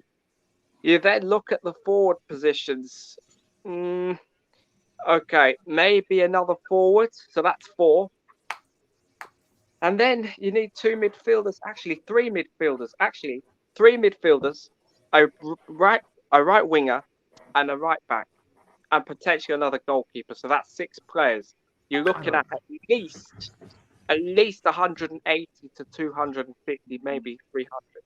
150. I don't agree with that. You're in cuckoo land. I think I think that right now, if you're going to talk about like how are you going to manage this in order to compete next season, all we need is 3 midfielders and 1 defender. You know, we're fine up front. We don't need any depth right now. We can last another season. We need more people in midfield. We need just 1 defender. Joe Gomez can stay and he can cover right back. Like, it's fine. Like, I feel like that we can compete with him there. It's whatever. Do I want that 2 seasons from now? No. But in order to compete next season, I think that you only need 4 players. The biggest issue here is that if we invest with 4 players this summer, we're going to need another 2 or 3 every consecutive summer forever if we want to sustain success at the top. Like Man City Man City could win the quadruple this year and they'll still spend 150 million because you need to continually invest every single season. So they're favorites by Bellingham now, aren't they? Yeah, I think that all we need is 4 players to compete, and then the following summer we really trim the fat, revamp, and then every summer we have to make sure that we're spending 50 to 100 million because that's the football world that we're living in. That's what I was asking, because I think we're definitely behind, because now teams like Man City, they don't have to go and buy 3-4 players. They don't really have to go and buy anyone if they don't really have to do anything really. No, exactly. I just don't think that we're that, because we only need 4, and I feel like that we can realistically get 4 solid players for 150 million or less. I don't think that we're that far behind. I think that if you buy 4 this summer and they're the right 4, we are immediately contending for the title and we are immediately back in business. And but Mike, the issue that I have is that I'm thinking about how the club is being run in terms of the future. So again, I feel same. I feel like again, we're not going to buy anybody else again until the club is probably in the same position as it is now. That's why I'm FSG out, that's exactly why I want the owners to leave. Exactly. I wouldn't be surprised. I don't want the owners to leave. Window, we're not going to. I don't want the owners to leave. Who are we going to get? Who are we going to get? There's no one out there. Do we want a Todd Bowley? I'm not giving the answer. I just I don't see FSG giving a perennial success unless they seriously change the model. Because at the end of the day, you can't be a buy to sell club anymore and expect to be challenging for the Champions League every season. I don't buy to sell club. I think you can be a buy to sell club if you do it properly. We won. But we're not doing it properly. Everything as a buy to sell club. And the issue with Liverpool I've got with transfers is, and this is the fans as well, by the way. This isn't just the management. When we're targeted with a player and we go to buy a player, we automatically think, oh, where are they going to fit in the team? They don't have to be in the team. They can be in the squad. Like we have this, I don't know. It's just Liverpool fans. Whenever we're linked with a player, you're like, oh, where does he fit in the team? He doesn't have to be in the team. He can be on the bench. He can be in the squad. Like we always buy players to play. That's how we think about it. And we need to stop doing that now because you have to use your squad. And the biggest issue I've got with Liverpool is we need to get rid of Henderson out of that team. And he needs to be like a Milner, where he comes on every now and again, because we can't have a team with Henderson in it anymore. And that is the biggest problem next year. And we will not compete for anything if we have players that we have to carry in games. Right, He the never one. wins a header. He never wins a duel. He doesn't tackle anymore. He's constantly arguing with players on the pitch. Like, he is toxic for me now. And I every time I see him, I'm getting angry. Yeah, I mean, I'm with He's you. been So, at the guys, club since 2011. Since yeah, we he's bought been him here. from He's been here 12 Sunderland. years, man. 12 years. Been here a long We time. bought him from Sunderland. No, he's, Yeah. look, he's been a good servant to the football club, but enough's enough. Exactly. It's time for change. This is what I He'll meant get when a I said testimonial. returning to Arsenal. Yeah, Returning he'll into get a testimonial. Arsenal. I think he's had one, hasn't he? Has he had one? I don't know. I think he did have. I can't remember. I don't remember, but he's been there long enough. Look, guys, we actually have to end this here because my wife just messaged me saying she's hungry. So happy wife, you know what I'm saying? Happy, you got to keep the woman happy. Big you know? up, Jamie. Dinner before when I was on. So. Right, guys, big up to you. We have thanks to everyone joining. I do really, really appreciate it. I love the calling show. Every Wednesday night, guys, we will be here. And yeah, I'm sure it'll be lively again next Wednesday as well. So, guys in the chat, thank you very much. Everyone who called in, everyone on the panel right now, thank you very much. Right, thank you to my right hand man. Big up to my right hand man, Ends. Don't forget to go and subscribe to his channel Mike with as the well. stats and Drew. Big Great up, stuff, big up. man. Great stuff. Mike and Drew. Expectations. Mike and Drew, the intelligent ones here. That's what we're bringing in. I don't know about that. I don't know about that. Oh my god. Right, guys. Much love, and I'll see you later. Bye bye.